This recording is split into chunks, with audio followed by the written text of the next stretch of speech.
ಪ್ರೀತಿಯ ವಿದ್ಯಾರ್ಥಿಗಳೇ ಹಾಗೂ ಆತ್ಮೀಯ ಯೂಟ್ಯೂಬ್ ಚಾನಲ್ ವೀಕ್ಷಕರೇ, ತಮಗೆಲ್ಲರಿಗೂ ನಮಸ್ಕಾರಗಳು. ವಿದ್ಯಾರ್ಥಿಗಳೇ, ಈ ದಿವಸ ನಾವು SSLC ಗಣಿತ ವಿಷಯಕ್ಕೆ ಸಂಬಂಧಪಟ್ಟಂತೆ ರಾಜ್ಯ ಮಟ್ಟದ SSLC ಪೂರ್ವ ಸಿದ್ಧತಾ ಪರೀಕ್ಷೆ 2025 ಪ್ರಶ್ನೆ ಪತ್ರಿಕೆ ಹಾಗೂ ಮಾದರಿ ಉತ್ತರಗಳನ್ನು ತಿಳಿಯುತ್ತಾ ಹೋಗೋಣ. ವಿದ್ಯಾರ್ಥಿಗಳೇ, ಇವತ್ತಿನ ಒಂದು ವಿಡಿಯೋ ನಿಮಗೆ ಇಷ್ಟವಾದರೆ ಪ್ಲೀಸ್ ಲೈಕ್ ಮಾಡಿ, ಶೇರ್ ಮಾಡಿ ಹಾಗೂ ಸಬ್ಸ್ಕ್ರೈಬ್ ಮಾಡೋದನ್ನು ಮರಿಬೇಡಿ ಅಂತ ಹೇಳ್ತಾ ಇವತ್ತಿನ ಒಂದು ಪ್ರಶ್ನೆ ಪತ್ರಿಕೆ ಹಾಗೂ ಮಾದರಿ ಉತ್ತರಗಳ ಬಗ್ಗೆ ವಿವರಣೆ ತಿಳಿಯುತ್ತಾ ಹೋಗೋಣ.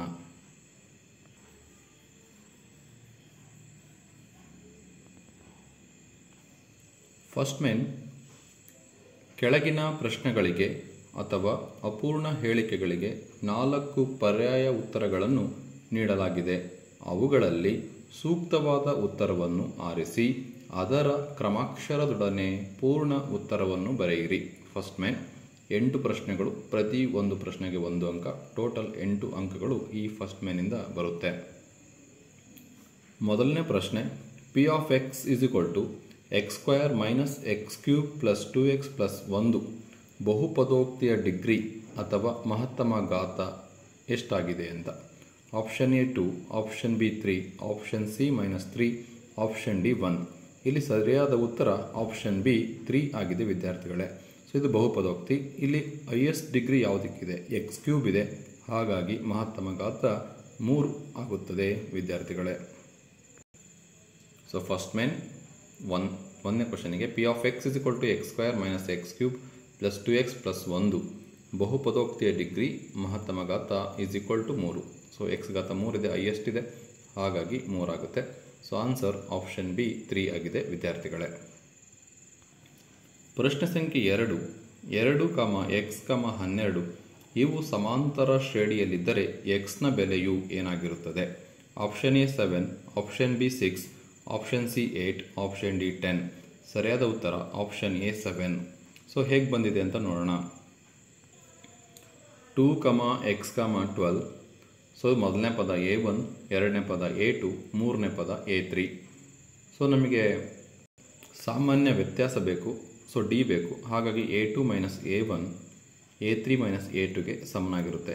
A2 - A1 is equal to A3 - A2. So ಹಾಗಾದರೆ A2 - A1 is equal to A3 - A2. So A2 ಅಂದರೆ x, A1 ಅಂದರೆ 2, x - 2, A3 ಅಂದರೆ 12, A2 ಅಂದರೆ x, 12 - x. ಸೊ 1x ಇದೆ, -x ಈ ಕಡೆ ಬಂದರೆ +x ಆಗುತ್ತೆ. 1x + 1x 2x ಆಗುತ್ತೆ, ಇಸ್ ಈಕ್ವಲ್ ಟು 12 ಇದೆ, -2 ಈ ಕಡೆ ಬಂದರೆ +2 ಆಗುತ್ತೆ, 14 ಆಗುತ್ತೆ. 2x is equal to 14, x is equal to 14/2, x is equal to 7 ಆಗುತ್ತೆ. ಸೊ ಇದು ಎರಡನೇ ಪ್ರಶ್ನೆಗೆ ಉತ್ತರ ಆಗಿದೆ. ಹಾಗಾಗಿ ಆನ್ಸರ್ ಆಪ್ಷನ್ ಎ 7 ಆಗಿದೆ ವಿದ್ಯಾರ್ಥಿಗಳೇ. ಪ್ರಶ್ನೆ 3, a1x + b1y + c1 is equal to 0 ಮತ್ತು a2x + b2y + c2 is equal to 0 ಈ ರೇಖಾತ್ಮಕ ಸಮೀಕರಣಗಳ ಜೋಡಿಯಲ್ಲಿ a1/a2 is equal to b1/b2 is not equal to c1/c2 ಆದರೆ ಅವುಗಳ ನಕ್ಷಾರೂಪದ ಪ್ರತಿನಿಧಿಸುವಿಕೆಯು ಆಪ್ಷನ್ ಎ ಛೇದಿಸುವ ರೇಖೆಗಳು, ಆಪ್ಷನ್ ಬಿ ಆಯ್ಕೆಗೊಳ್ಳುವ ರೇಖೆಗಳು, ಆಪ್ಷನ್ ಸಿ ಸಮಾಂತರ ರೇಖೆಗಳು, ಆಪ್ಷನ್ ಡಿ ಲಂಬ ರೇಖೆಗಳು. ಸೊ ಇಲ್ಲಿ a1/a2 is equal to b1/b2 is not equal to c1/c2 ಆಗಿರೋದ್ರಿಂದ ಈ ಒಂದು ಕಂಡೀಷನ್ ಸಮಾಂತರ ರೇಖೆಗಳಿಗಾಗಿರುತ್ತೆ. ಹಾಗಾಗಿ ಮೂರನೇ ಪ್ರಶ್ನೆಗೆ ಸರಿಯಾದ ಉತ್ತರ ಆಪ್ಷನ್ ಸಿ ಸಮಾಂತರ ರೇಖೆಗಳು ಆಗಿದೆ. ಸೊ ಮೂರನೇ ಪ್ರಶ್ನೆಗೆ ಸರಿಯಾದ ಉತ್ತರ ಆಪ್ಷನ್ ಸಿ ಸಮಾಂತರ ರೇಖೆಗಳು. ಪ್ರಶ್ನೆ 4, ತ್ರಿಜ್ಯ r ಮಾನಗಳನ್ನು ಹೊಂದಿರುವ ಗೋಳದ ಘನಫಲವನ್ನು ಕಂಡುಹಿಡಿಯುವ ಸೂತ್ರ. So option A v is equal to 2πr³ ಘನಮಾನಗಳು, option B v is equal to 4/3πr³ ಘನಮಾನಗಳು, option C v is equal to 3πr³ ಘನಮಾನಗಳು, option D v is equal to 2/3πr³ ಘನಮಾನಗಳು. ಇಲ್ಲಿ ಸರಿಯಾದ ಉತ್ತರ ಗೋಳದ ಘನಫಲ option B v is equal to 4/3πr³ ಘನಮಾನಗಳು ಆಗಿದೆ ವಿದ್ಯಾರ್ಥಿಗಳೇ. ಸೊ ನಾಲ್ಕನೇ ಪ್ರಶ್ನೆಗೆ ಸರಿಯಾದ ಉತ್ತರ ಗೋಳದ ಘನಫಲ v. Answer option B v is equal to 4/3πr³ ಘನಮಾನಗಳು. ಪ್ರಶ್ನೆ 5, ಒಂದು ಪ್ರಯೋಗದ ಎಲ್ಲ ಪ್ರಾಥಮಿಕ ಘಟನೆಗಳ ಸಂಭವನೀಯತೆಗಳ ಮೊತ್ತವು. So option A 0, option B 1/2, option C 2, option D 1. So ಒಂದು ಪ್ರಯೋಗದ ಎಲ್ಲ ಪ್ರಾಥಮಿಕ ಘಟನೆಗಳ ಸಂಭವನೀಯತೆಗಳ ಮೊತ್ತ 1 ಆಗಿರುತ್ತೆ. ಹಾಗಾಗಿ 5ನೇ ಪ್ರಶ್ನೆಗೆ ಆಪ್ಷನ್ ಡಿ 1 ಸರಿಯಾದ ಉತ್ತರವಾಗಿದೆ. ಸೊ ಪ್ರಶ್ನೆ 5ಕ್ಕೆ ಸರಿಯಾದ ಉತ್ತರ ಆಪ್ಷನ್ ಡಿ 1 ಆಗಿದೆ ವಿದ್ಯಾರ್ಥಿಗಳೇ. ಎಕ್ಸಾಮಲ್ಲಿ ನೀವು ನೇರವಾಗಿ ಆನ್ಸರ್ ಆದರೂ ಬರಿಬೋದು, ಇಲ್ಲ ಈ ರೀತಿ ಲೆಕ್ಕವನ್ನು ಮಾಡಿ ಆದರೂ ಆನ್ಸರನ್ನು ಬರಿಬೋದು. ಸೊ ನೇರವಾಗಿ ಬರೆದು ನಿಮಗೆ ಅಂಕಗಳು ಸಿಗುತ್ತೆ, ಲೆಕ್ಕವನ್ನು ಮಾಡಿ ಬರೆದು ಸಹ ನಿಮಗೆ ಅಂಕಗಳು ಸಿಗುತ್ತೆ ವಿದ್ಯಾರ್ಥಿಗಳೇ. ಈಗ ಮುಂದಿನ ಪ್ರಶ್ನೆಗೆ ಹೋಗೋಣ. ಪ್ರಶ್ನೆ 6. x² + 4x + 4 0 ಈ ವರ್ಗ ಸಮೀಕರಣದ ಶೋಧಕದ ಬೆಲೆಯು option A 0, option B 12, option C 16, option D 48. ವರ್ಗ ಸಮೀಕರಣದ ಶೋಧಕದ ಬೆಲೆ ಕೇಳಿದರೆ ಸೊ ಸಮೀಕರಣದಲ್ಲಿ ಹಾಕಿದಾಗ 0 ಬರುತ್ತೆ. ಸೊ ಹಾಗಾಗಿ ಆನ್ಸರು 6ನೇ ಪ್ರಶ್ನೆಗೆ ಆಪ್ಷನ್ ಎ = 0. ಹೇಗೆ ಬರುತ್ತೆ ಅಂತ ಲೆಕ್ಕ ಮಾಡಿ ನೋಡಿದಾಗ ನಮಗೆ ಗೊತ್ತಾಗುತ್ತೆ. ಸೊ ಹೇಗೆ ಬರುತ್ತೆ ಅಂತ ನೋಡೋಣ. ಸೊ 6ನೇ ಪ್ರಶ್ನೆಗೆ ಉತ್ತರವನ್ನು ಗಮನಿಸಿ. x² + 4x + 4 0, a = 1, b = 4, c = 4 ಬರುತ್ತೆ. ವರ್ಗ ಸಮೀಕರಣದ ಶೋಧಕ b² - 4ac ಫಾರ್ಮುಲಾ.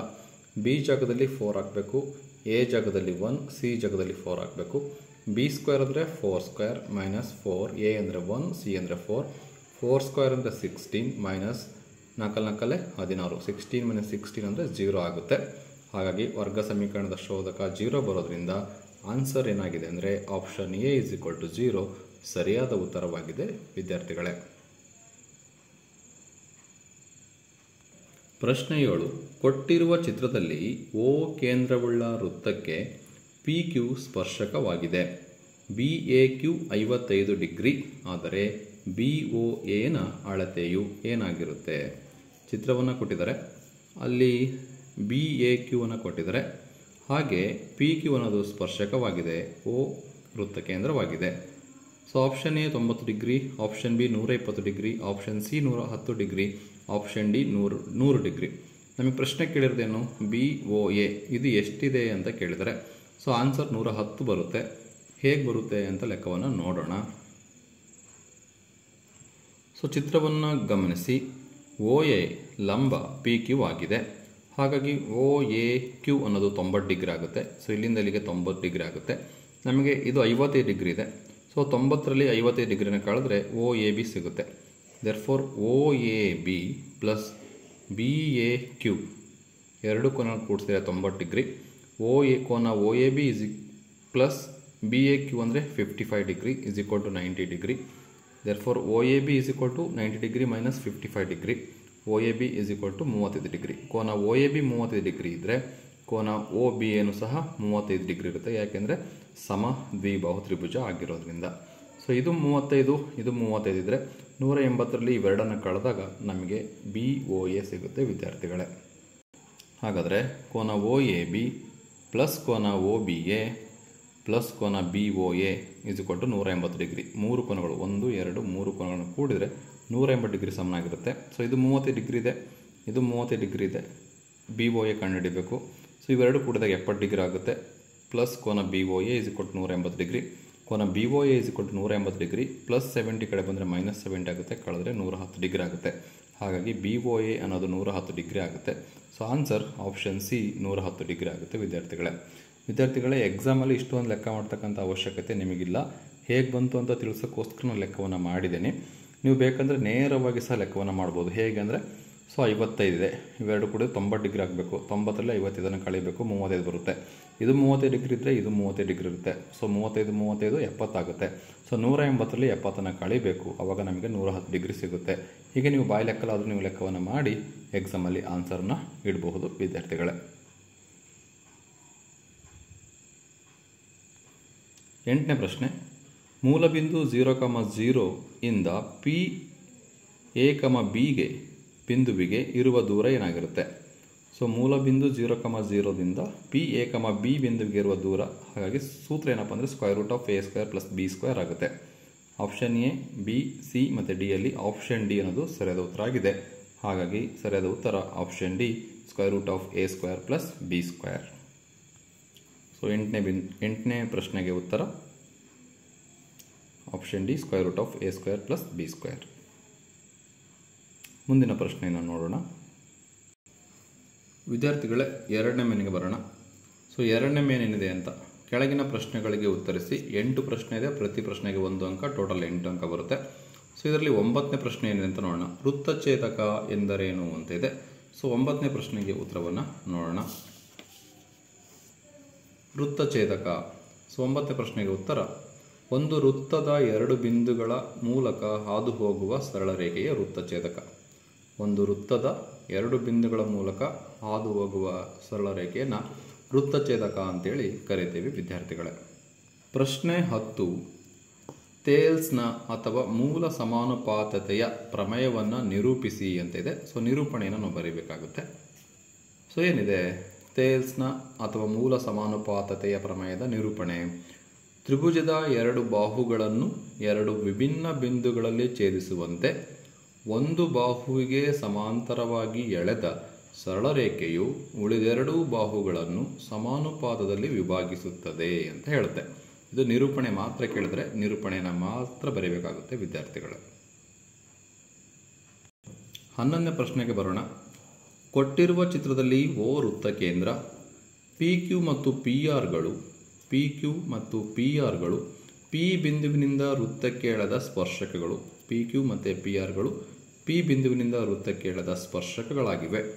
ಕೋನ QOP = 65 ಡಿಗ್ರಿ. QOP = 65 ಡಿಗ್ರಿ ಆದರೆ ಕೋನ RPQನ ಅಳತೆಯನ್ನು ಕಂಡುಹಿಡಿಯಿರಿ. ಕೋನ RPQನ ಅಳತೆ, ಈ ಕೋನ ಎಷ್ಟಿದೆ ಅಂತ ನಾವು ಕಂಡುಹಿಡಬೇಕಾಗುತ್ತೆ. ಸೊ ಸಿಂಪಲ್ ಆಗಿ ಮಾಡ್ಬೋದು. OR ಅನ್ನೋದು PRಗೆ ಲಂಬವಾಗಿರುತ್ತೆ, OQ ಅನ್ನೋದು PQಗೆ ಲಂಬ ಆಗಿರುತ್ತೆ. ಸೊ ಇದು 90 ಡಿಗ್ರಿ ಇರುತ್ತೆ, ಇದು 90 ಡಿಗ್ರಿ ಇರುತ್ತೆ.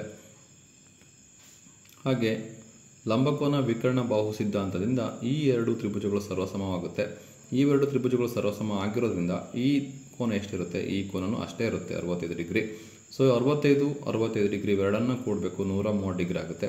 ಸೊ ವೃತ್ತ ಕೇಂದ್ರ ಮತ್ತು ಸ್ಪರ್ಶಕಗಳ ನಡುವಿನ ಕೋನ, ಇಲ್ಲಿ 2 ಬಿಂದುಗಳಿಂದ ಉಂಟಾದ ಸ್ಪರ್ಶಕಗಳ ನಡುವಿನ ಕೋನ, 2 ಕೋನಗಳನ್ನು ಕೂಡಿದರೆ 180 ಡಿಗ್ರಿ ಆಗಬೇಕು. ಸೊ ಇದು 130 ಡಿಗ್ರಿ ಇದ್ದರೆ ಅಥವಾ 180ರಲ್ಲಿ 130ನ್ನು ಕಳಿಬೇಕು. ಹಾಗಾಗಿ ಇದು 50 ಡಿಗ್ರಿ ಆಗುತ್ತೆ ವಿದ್ಯಾರ್ಥಿಗಳೇ. ಇದಿಷ್ಟು ಉತ್ತರವಾಗಿದೆ. ಸೊ ಬಿಡಿಸ್ತಕ್ಕಂಥ ವಿಧಾನವನ್ನು ನೋಡೋಣ, ಇಲ್ಲ ನೇರವಾಗಿ ನೀವು ಉತ್ತರವನ್ನು ಸಹ ಬರೀಬಹುದು. ಸೊ 11ನೇ ಪ್ರಶ್ನೆ, 65 ಡಿಗ್ರಿ ಇದೆ ಈ ಕೋನ. ಸೊ ಇದು 90 ಡಿಗ್ರಿ ಆಗುತ್ತೆ, ಇದು 90 ಡಿಗ್ರಿ ಆಗುತ್ತೆ. ವೃತ್ತ ಕೇಂದ್ರದಿಂದ ಸ್ಪರ್ಶಕ್ಕೆ ಎಳೆದ ರೇಖೆ ಲಂಬವಾಗಿರುತ್ತೆ. ಹಾಗೆ ತ್ರಿಭುಜ OQP ಅನ್ನೋದು ತ್ರಿಭುಜ ORPಗೆ ಸರ್ವಸಮವಾಗಿದೆ. ಲಂಬಕೋನ ವಿಕರ್ಣ ಬಾಹು ಸಿದ್ಧಾಂತದಿಂದ ಈ 2 ತ್ರಿಭುಜಗಳು ಸರ್ವಸಮವಾಗಿದೆ. ಹಾಗಾಗಿ ಕೋನ QOP ಅನ್ನೋದು ಕೋನ ROPಗೆ ಸಮನಾಗಿರುತ್ತೆ. ಹಾಗಾಗಿ 65 ಡಿಗ್ರಿ ಆಗುತ್ತೆ. ಸೊ ಇವೆರಡು ಕೋನವನ್ನು ಕೂಡಿದಾಗ 130 ಡಿಗ್ರಿ ಆಗುತ್ತೆ. QOR ಅನ್ನೋದು 130 ಡಿಗ್ರಿ ಆಗುತ್ತೆ. ನಮಗೆ ಬೇಕಾಗಿರ್ತಕ್ಕಂಥ ಕೋನ QPR ಅಥವಾ RPQ ಬೇಕಾಗುತ್ತೆ. ಹಾಗಾಗಿ ಕೋನ QOR ಈ ಕೋನ ಪ್ಲಸ್ RPQ ಈ ಕೋನ, ಈ 2 ಕೋನಗಳ ನಡುವಿನ ಮೊತ್ತ ಎಷ್ಟಾಗುತ್ತೆ ಅಂದರೆ 180 ಡಿಗ್ರಿ ಆಗುತ್ತೆ. ಹಾಗಾಗಿ 180 ಡಿಗ್ರಿನ ಬರೆದಿದೆ. ಸೊ ಇಲ್ಲಿ QOR ಇದೆಯಲ್ಲ, 65 ಡಿಗ್ರಿ 65 ಡಿಗ್ರಿ ಕೂಡಿಸ್ಬೇಕು, 130 ಡಿಗ್ರಿ ಆಗುತ್ತೆ. Plus RPQ = 180 degree. ಕೋನ RPQ = 180 ಡಿಗ್ರಿ ಪ್ಲಸ್ 130 ಕಡೆ ಬಂದರೆ -130 ಡಿಗ್ರಿ ಆಗುತ್ತೆ. ಸೊ 180ರಲ್ಲಿ 130ನ್ನು ಕಳೆದ್ರೆ 50 ಡಿಗ್ರಿ ಆಗುತ್ತೆ. ಹಾಗಾಗಿ RPQ 50 ಡಿಗ್ರಿ ಆಗಿದೆ ವಿದ್ಯಾರ್ಥಿಗಳೇ. ಸೊ ಇದು 11ನೇ ಪ್ರಶ್ನೆಗೆ ಸರಿಯಾದ ಉತ್ತರ ಆಗಿದೆ. 12ನೇ ಪ್ರಶ್ನೆಗೆ ಬರೋಣ. ಚಿತ್ರದಲ್ಲಿ ಕೊಟ್ಟಿರುವ ಘನಾಕೃತಿಯ ಪೂರ್ಣ ಮೇಲ್ಮೈ ವಿಸ್ತೀರ್ಣವನ್ನು ಕಂಡುಹಿಡಿಯುವ ಸೂತ್ರವನ್ನು ಬರೆಯಿರಿ. ಇಲ್ಲಿ ಕೊಟ್ಟಿರ್ತಕ್ಕಂಥ ಚಿತ್ರ ಯಾವುದಪ್ಪ ಅಂದರೆ ಶಂಕು. ಈ ಶಂಕುವಿನ ಪೂರ್ಣ ಮೇಲ್ಮೈ ವಿಸ್ತೀರ್ಣವನ್ನು ಕಂಡುಹಿಡಿಯುವ ಸೂತ್ರ ಬರೀಬೇಕು. ಸೊ ಶಂಕುವಿನ ಎತ್ತರ ಹೆಚ್ಚಿದೆ, ಶಂಕುವಿನ ಓರೆ ಎತ್ತರ ಎಲ್ಲಿದೆ, ಶಂಕುವಿನ ತ್ರಿಜ್ಯ r ಇದೆ. ಸೊ ಇವುಗಳನ್ನು ಬಳಸ್ಕೊಂಡು ಶಂಕುವಿನ ಪೂರ್ಣ ಮೇಲ್ಮೈ ವಿಸ್ತೀರ್ಣವನ್ನು ಕಂಡುಹಿಡಿಯುವ ಸೂತ್ರವನ್ನು ಬರೀಬೇಕಾಗುತ್ತೆ. ಸೂತ್ರ ಹೀಗಿದೆ, ಗಮನಿಸಿ. 12ನೇ ಪ್ರಶ್ನೆಗೆ ಉತ್ತರ ಶಂಕುವಿನ ಪೂರ್ಣ ಮೇಲ್ಮೈ ವಿಸ್ತೀರ್ಣ = πr × r+ ಆಗಿದೆ. ಶಂಕುವಿನ ಪೂರ್ಣ ಮೇಲ್ಮೈ ವಿಸ್ತೀರ್ಣ = πr × r+ ಆಗಿದೆ ವಿದ್ಯಾರ್ಥಿಗಳೇ. 13ನೇ ಪ್ರಶ್ನೆಗೆ ಬರೋಣ.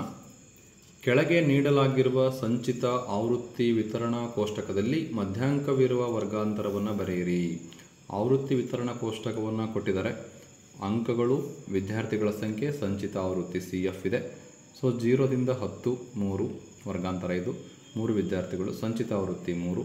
10ರಿಂದ 20 ವಿದ್ಯಾರ್ಥಿಗಳ ಸಂಖ್ಯೆ 4, ಸಂಚಿತ ಆವೃತ್ತಿ 7.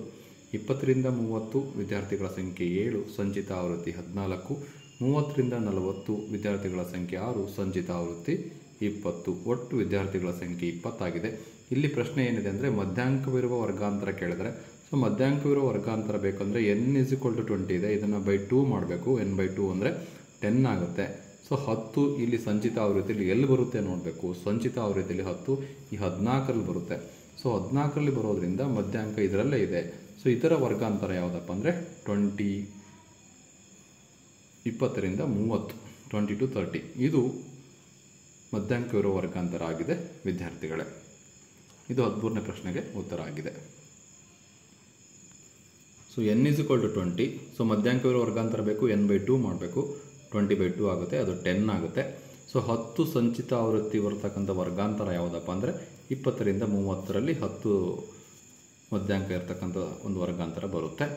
ಸೊ ಹಾಗಾದರೆ ಮಧ್ಯಾಂಕವಿರುವ ವರ್ಗಾಂತರ ಯಾವುದಪ್ಪ ಅಂದರೆ 20ರಿಂದ 30 ಆಗಿದೆ ವಿದ್ಯಾರ್ಥಿಗಳೇ.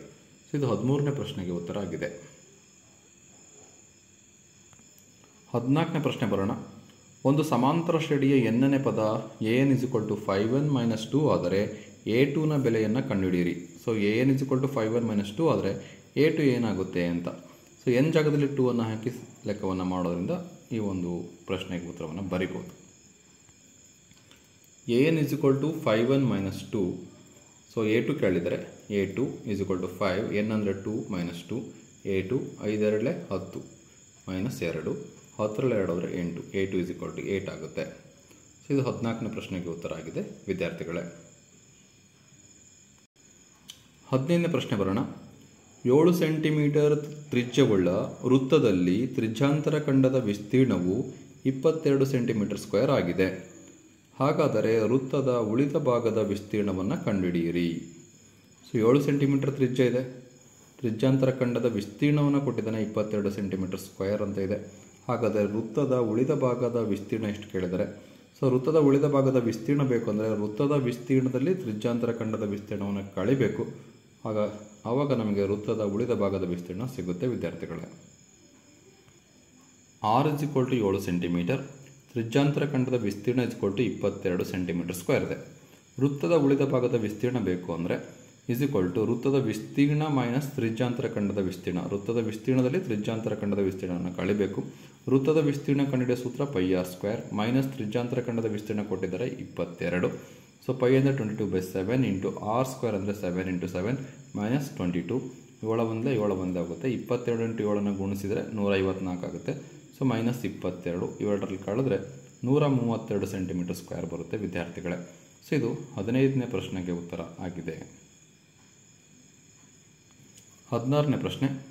ಕುಂದಿಲ್ಲದ ಒಂದು ನಾಣ್ಯವನ್ನು ಒಂದು ಬಾರಿ ಚಿಮ್ಮಿದಾಗ ಸಾಧ್ಯವಿರುವ ಫಲಿತಗಳ ಸಂಖ್ಯೆಯನ್ನು ಬರೆಯಿರಿ. ಸೊ ಕುಂದಿಲ್ಲದ ಅಂದರೆ ಚೆನ್ನಾಗಿರ್ತಕ್ಕಂಥ ಒಂದು ನಾಣ್ಯವನ್ನು ಒಂದು ಬಾರಿ ಚಿಮ್ಮಬೇಕು. ಚಿಮ್ಮಿದಾಗ ಸಾಧ್ಯವಿರೋ ಫಲಿತಗಳೇನು?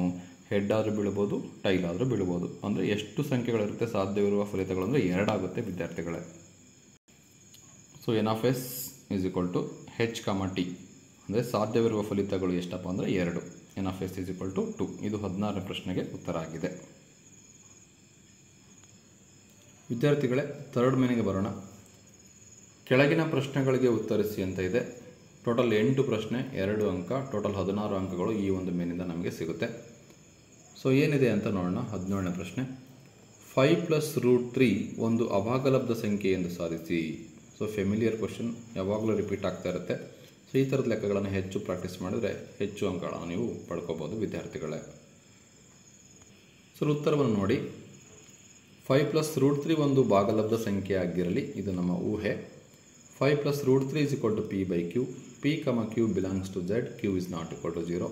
ಸೊ √3 = p/q +5 ಈ ಕಡೆ ಬಂದರೆ -5.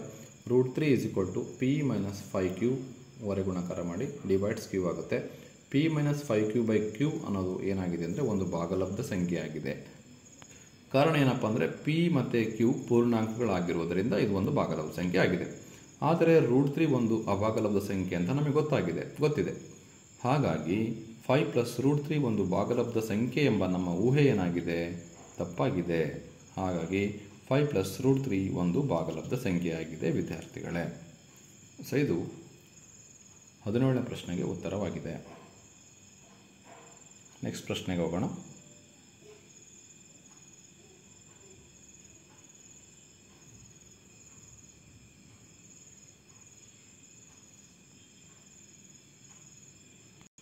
ಪ್ರಶ್ನೆ 18.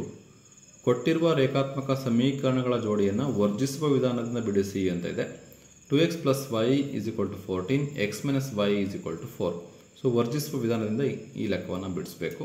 ಉತ್ತರವನ್ನು ನೋಡೋಣ. 18ನೇ ಪ್ರಶ್ನೆಗೆ ಉತ್ತರ 2x + y = 14. ಇದನ್ನು ಸಮೀಕರಣ 1 ಅಂತ ತಗೊಳ್ಳೋಣ. x - y = 4. 2x + y = 14 ಇದು ಸಮೀಕರಣ 1, x - y = 4 ಇದು ಸಮೀಕರಣ 2. ಸಮೀಕರಣ 1 ಮತ್ತು 2 ಕೂಡಿದಾಗ 2x + y = 14, x - y = 4, y cancel ಆಗುತ್ತೆ. 2x + 1x 3x ಆಗುತ್ತೆ. 14 + 4 18 ಆಗುತ್ತೆ. x = 18/3, x = 6 ಆಗುತ್ತೆ. ಸೊ ಸಮೀಕರಣ 1 ತಗೊಂಡಾಗ x ಬೆಲೆನ ಸಬ್ಸ್ಟಿಟ್ಯೂಟ್ ಮಾಡೋಣ. 2x + y = 14 ಅಲ್ಲಿ x = 6 ಆಗಿದಾಗ 2 × 6 + y = 14, y = 14, 6 × 2 = 12, 14 + 12 ಈ ಕಡೆ ಬಂದರೆ -12 ಆಗುತ್ತೆ. 14 - 12 ಅಂದರೆ 2 ಆಗುತ್ತೆ. y = 2 ಆಗುತ್ತೆ. ಇದು 18ನೇ ಪ್ರಶ್ನೆಗೆ ಉತ್ತರ ಆಗಿದೆ ವಿದ್ಯಾರ್ಥಿಗಳೇ. ಪ್ರಶ್ನೆ 19. ಕೊಟ್ಟಿರುವ ನಕ್ಷೆಯಲ್ಲಿ ಪ್ರತಿನಿಧಿಸಿರುವ p(x) ಬಹುಪದೋಕ್ತಿಯನ್ನು ಕಂಡುಹಿಡಿಯಿರಿ. ಸೊ ಇಲ್ಲಿ ಒಂದು ನಕ್ಷೆ ಇದೆ. ಇದು y = p(x). ಸೊ ಇದರ ಬಹುಪದೋಕ್ತಿ ಏನಾಗುತ್ತೆ ಅಂತ ಕಂಡುಹಿಡಿಯಬೇಕು. ಸೊ ಇಲ್ಲಿ ಅಬ್ಸರ್ವ್ ಮಾಡಿ, 2 ವ್ಯಾಲ್ಯೂಸ್ ಇದೆ. ಇಲ್ಲಿ x ಜಾಗದಲ್ಲಿ -1 ಇದೆ, ಇಲ್ಲಿ +4 ಇದೆ. ಸೊ x = -1 ತಗೋಬೇಕು, x = +4 ತಗೋಬೇಕು. ಸೊ ಇವೆರಡನ್ನು ಬಳಸ್ಕೊಂಡು ಬಹುಪದೋಕ್ತಿಯನ್ನು ನಾವು ರಚನೆ ಮಾಡಬೇಕಾಗುತ್ತೆ. ಆಲ್ಫಾ = -1, ಬೀಟಾ = +4 ತಗೊಂಡು ಬಹುಪದೋಕ್ತಿಯನ್ನು ರಚನೆ ಮಾಡೋಣ. ಸೊ 19ನೇ ಪ್ರಶ್ನೆಗೆ x = -1, x = 4, ಆಲ್ಫಾ = -1, ಬೀಟಾ = 4 ತಗೊಂಡ್ರೆ ಶೂನ್ಯತೆಗಳ ಮೊತ್ತ ಆಲ್ಫಾ + ಬೀಟಾ = -b/a, ಶೂನ್ಯತೆಗಳ ಗುಣಲಬ್ಧ alpha × beta = c/a. So alpha ಅಂದರೆ -1 + ಬೀಟಾ ಅಂದರೆ 4 = -b/a. -1 + 4 ಅಂದರೆ 3 = -b/a. ಇದನ್ನು 3/1 ಅಂತ ಬರೆದ್ರೆ that is equal to -b/a. therefore b is equal to -3, a is equal to 1 ಆಗುತ್ತೆ. ಹಾಗೆ ಆಲ್ಫಾ × ಬೀಟಾ = c/a. ಆಲ್ಫಾ ಅಂದರೆ -1, b ಅಂದರೆ 4, that is equal to c/a. -4 4 × 1 4, -4 is equal to c/a. so -4/1 that is equal to c/a. a is equal to 1, c is equal to -4 ಆಗುತ್ತೆ. So b is equal to -3, a is equal to 1, c is equal to -4. So ಇದನ್ನು ವರ್ಗ ಬಹುಪದೋಕ್ತಿಯ ಸಾಮಾನ್ಯ ರೂಪದಲ್ಲಿ ಹಾಕಿದಾಗ ax² + bx + c ಆಗುತ್ತೆ. So a ಅಂದರೆ 1 × x² + b ಅಂದರೆ -3 × x + c ಅಂದರೆ -4. ಸೊ x² - 3x -4 ಆಗುತ್ತೆ. ಸೊ ಇದು ವರ್ಗ ಬಹುಪದೋಕ್ತಿ ಆಗಿದೆ ವಿದ್ಯಾರ್ಥಿಗಳೇ. ಸೊ ಇದು 19ನೇ ಪ್ರಶ್ನೆಗೆ ಉತ್ತರ ಆಗಿದೆ. ಇನ್ನು 20ನೇ ಪ್ರಶ್ನೆಯನ್ನು ನೋಡೋಣ. 2x² + x - 6 = 0 ಈ ವರ್ಗ ಸಮೀಕರಣದ ಮೂಲಗಳನ್ನು ಕಂಡುಹಿಡಿಯಿರಿ ಅಂತಿದೆ. ಸುಲಭವಾಗಿದೆ. ಯಾವ ರೀತಿ ಮಾಡೋದು ಅಂತ ನೋಡೋಣ. 2x² + x - 6 = 0. ಸೊ ಮೊದಲನೇ ಸಂಖ್ಯೆ ಮತ್ತು ಕೊನೆಯ ಸಂಖ್ಯೆನ ಗುಣಿಸಿದಾಗ 2 6 12 ಆಗುತ್ತೆ. ಸೊ ಇವಕ್ಕೆ ಅಪವರ್ತನ ತಗೊಂಡಾಗ 2 6 12, 4 3 12, ಗುಣಿಸಿದ್ರೆ 12 ಬರಬೇಕು, ಕೂಡಿದ್ರೆ ಅಥವಾ ಕಳೆದ್ರೆ +1 ಬರಬೇಕು. ಹಾಗಾಗಿ ಇದನ್ನ ತಗೋಬೇಕು 4 × 3. ಸೊ 2x² ಆಗಿದೆ. ಪ್ಲಸ್ ಎಕ್ಸನ್ನು +4x - 3x ಅಂತ ಬರೆದ್ರೆ +x ಬರುತ್ತೆ. ಸೊ -6 = 0. ಸೊ ಇವೆರಡರಲ್ಲಿ 2xನ್ನು ಕಾಮನ್ ತೆಗೆದ್ರೆ 2x ಕಾಮನ್ ಬಂದರೆ x + 2 ಉಳಿಯುತ್ತೆ. ಇಲ್ಲಿ -3 ಕಾಮನ್ ತೆಗೆದ್ರೆ x + 2 ಉಳಿಯುತ್ತೆ. ಸೊ x + 2 ಕಾಮನ್ ತೆಗೆದ್ರೆ 2x - 3 ಉಳಿಯುತ್ತೆ. So 2x - 3 = 0, x + 2 = 0, 2x = 3, x = -2, x = 3/2, x = -2. So ಇದು 20ನೇ ಪ್ರಶ್ನೆಗೆ ಉತ್ತರ ಆಗಿದೆ ವಿದ್ಯಾರ್ಥಿಗಳೇ. ಪ್ರಶ್ನೆ ಸಂಖ್ಯೆ 21. 3, 7, 11 ಈ ಸಮಾಂತರ ಶ್ರೇಣಿಯ ಮೊದಲ 20 ಪದಗಳ ಮೊತ್ತವನ್ನು ಸೂತ್ರ ಉಪಯೋಗಿಸಿ ಕಂಡುಹಿಡಿಯಿರಿ ಅಂತ ಇದೆ. ಅಥವಾ 3 ಅಂಕಿಗಳ ಎಷ್ಟು ಸಂಖ್ಯೆಗಳು 7ರಿಂದ ಭಾಗಿಸಲ್ಪಡುತ್ತವೆ ಅಂತ ಇದೆ. ಸೊ ಎರಡರಲ್ಲಿ ಯಾವುದಾದ್ರು ಒಂದನ್ನು ಬರೀಬೇಕು. ನಾವು ಎರಡೂ ಪ್ರಶ್ನೆಗಳಿಗೆ ಉತ್ತರವನ್ನು ನೋಡೋಣ. 3, 7, 11 20 ಪದಗಳ ಮೊತ್ತ. So a is equal to 3, d ಬೇಕು 7 - 3, ಎರಡನೇ ಪದದಲ್ಲಿ ಮೊದಲನೇ ಪದನ ಕಳಿಬೇಕು 7 - 3, ಡಿ ಇಸ್ ಈಕ್ವಲ್ ಟು 4 ಬರುತ್ತೆ. N is equal to 20, s n is equal to question mark. So s n is equal to n/2 bracket of 2a plus bracket of n - 1 into d. S n ಅಂದರೆ 20, S20 is equal to 20/2 bracket of 2 into A ಅಂದರೆ 3 plus N ಅಂದರೆ 20 - 1, D ಅಂದರೆ 4. S20 is equal to 20/2 ಅಂದರೆ 10 ಆಗುತ್ತೆ. 2 into 3 6 ಆಗುತ್ತೆ plus 20 - 1 ಅಂದರೆ 19 into 4 ಆಗುತ್ತೆ. So S20 is equal to 10, 6 ಆಗಿದೆ. 19 4 19 76. ಸೊ 76 6ನ್ನು ಕೂಡಿಸಿ 82 ಆಗುತ್ತೆ. 82ನ್ನು 10ರಿಂದ ಗುಣಾಕಾರ ಮಾಡಿ 820 ಆಗುತ್ತೆ. ಸೊ ಇದು 21ನೇ ಪ್ರಶ್ನೆಗೆ ಉತ್ತರ ಆಗಿದೆ ವಿದ್ಯಾರ್ಥಿಗಳೇ. ಇದರಲ್ಲಿ ಅಥವಾ ಪ್ರಶ್ನೆ ಇದೆ. ಸೊ ಅದಕ್ಕೆ ಉತ್ತರವನ್ನು ನೋಡೋಣ. ಸೊ 3 ಅಂಕೆ ಸಂಖ್ಯೆ 7ರಿಂದ ಭಾಗ ಆಗಬೇಕು ಸ್ಟಾರ್ಟಿಂಗ್ ಟು ಎಂಡ್. ಯಾವುದಾದ್ರು ಒಂದು 105, 112, 119, ಸೊ 994. ಸೊ ಇದು A is equal to 105, D is equal to 112ರಲ್ಲಿ 105ನ್ನು ಕಳಿಬೇಕು, 7 ಬರುತ್ತೆ. D is equal to 7. ಏನಿದು ಕೊನೆಯ ಪದ 994. ಒಟ್ಟು ಎಷ್ಟು ಇದೆ 3 ಅಂಕೆಗಳ ಸಂಖ್ಯೆ ಅಂದರೆ 7ರಿಂದ ಭಾಗ ಆಗ್ತಕ್ಕಂಥ 3 ಅಂಕೆಗಳ ಸಂಖ್ಯೆ ಎಷ್ಟಿದೆ? N is equal to question mark.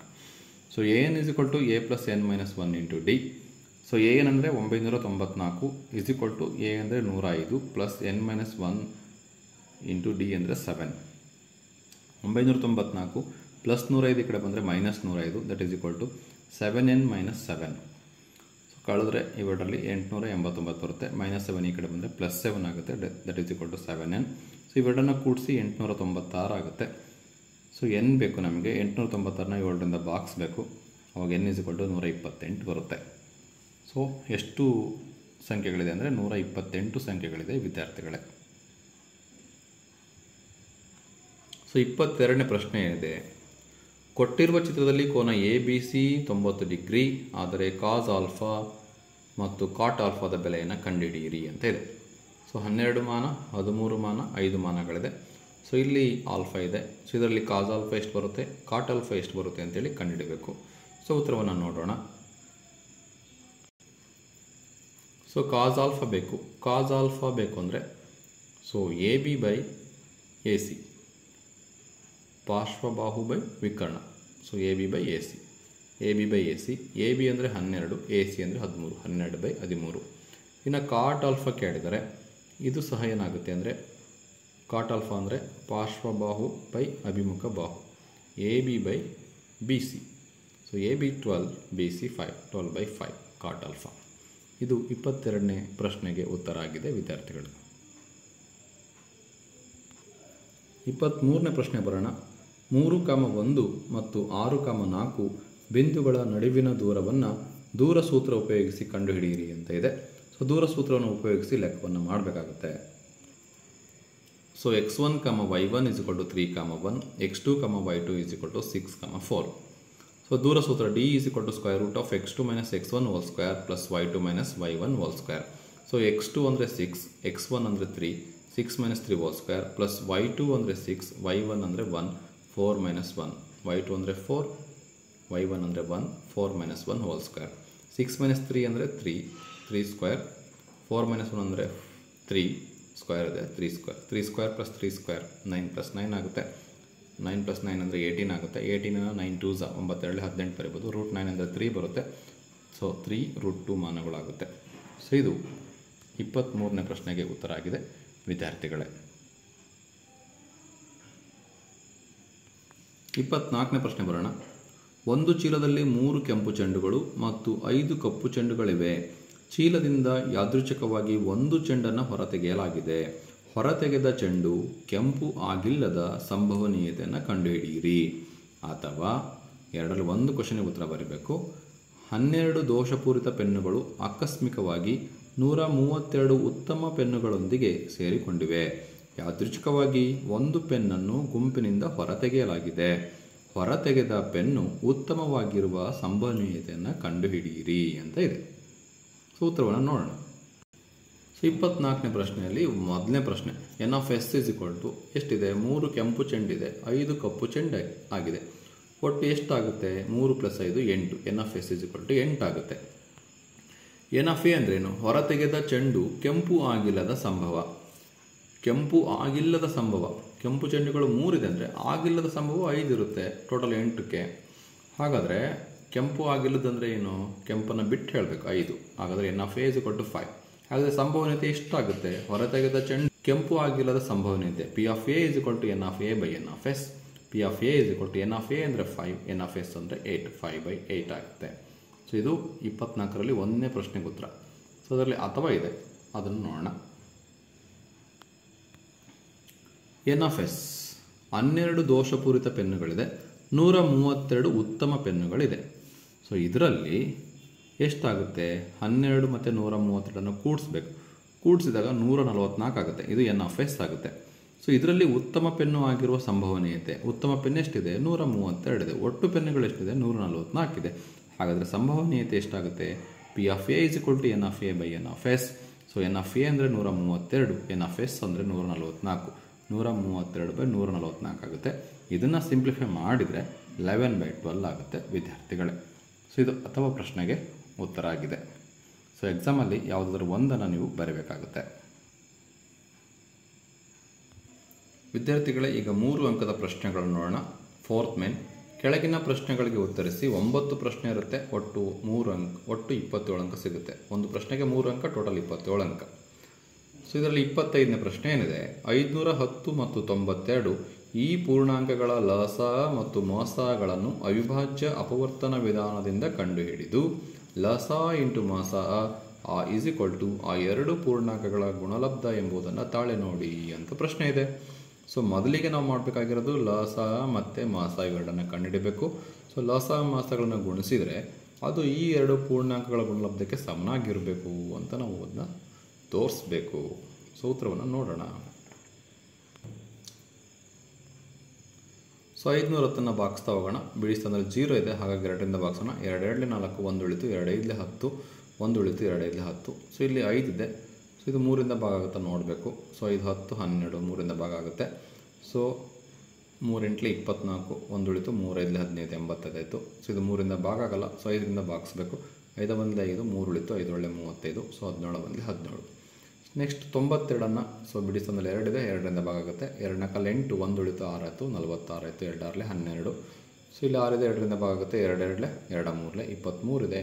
ಇದು 23ರಿಂದ ಭಾಗ ಆಗುತ್ತೆ. ಸೊ 510ರ ಅವಿಭಾಜ್ಯ ಅಪವರ್ತನಗಳು 2 × 3 × 5 × 17. 92ರ ಅವಿಭಾಜ್ಯ ಅಪವರ್ತನಗಳು 2 × 2 × 23.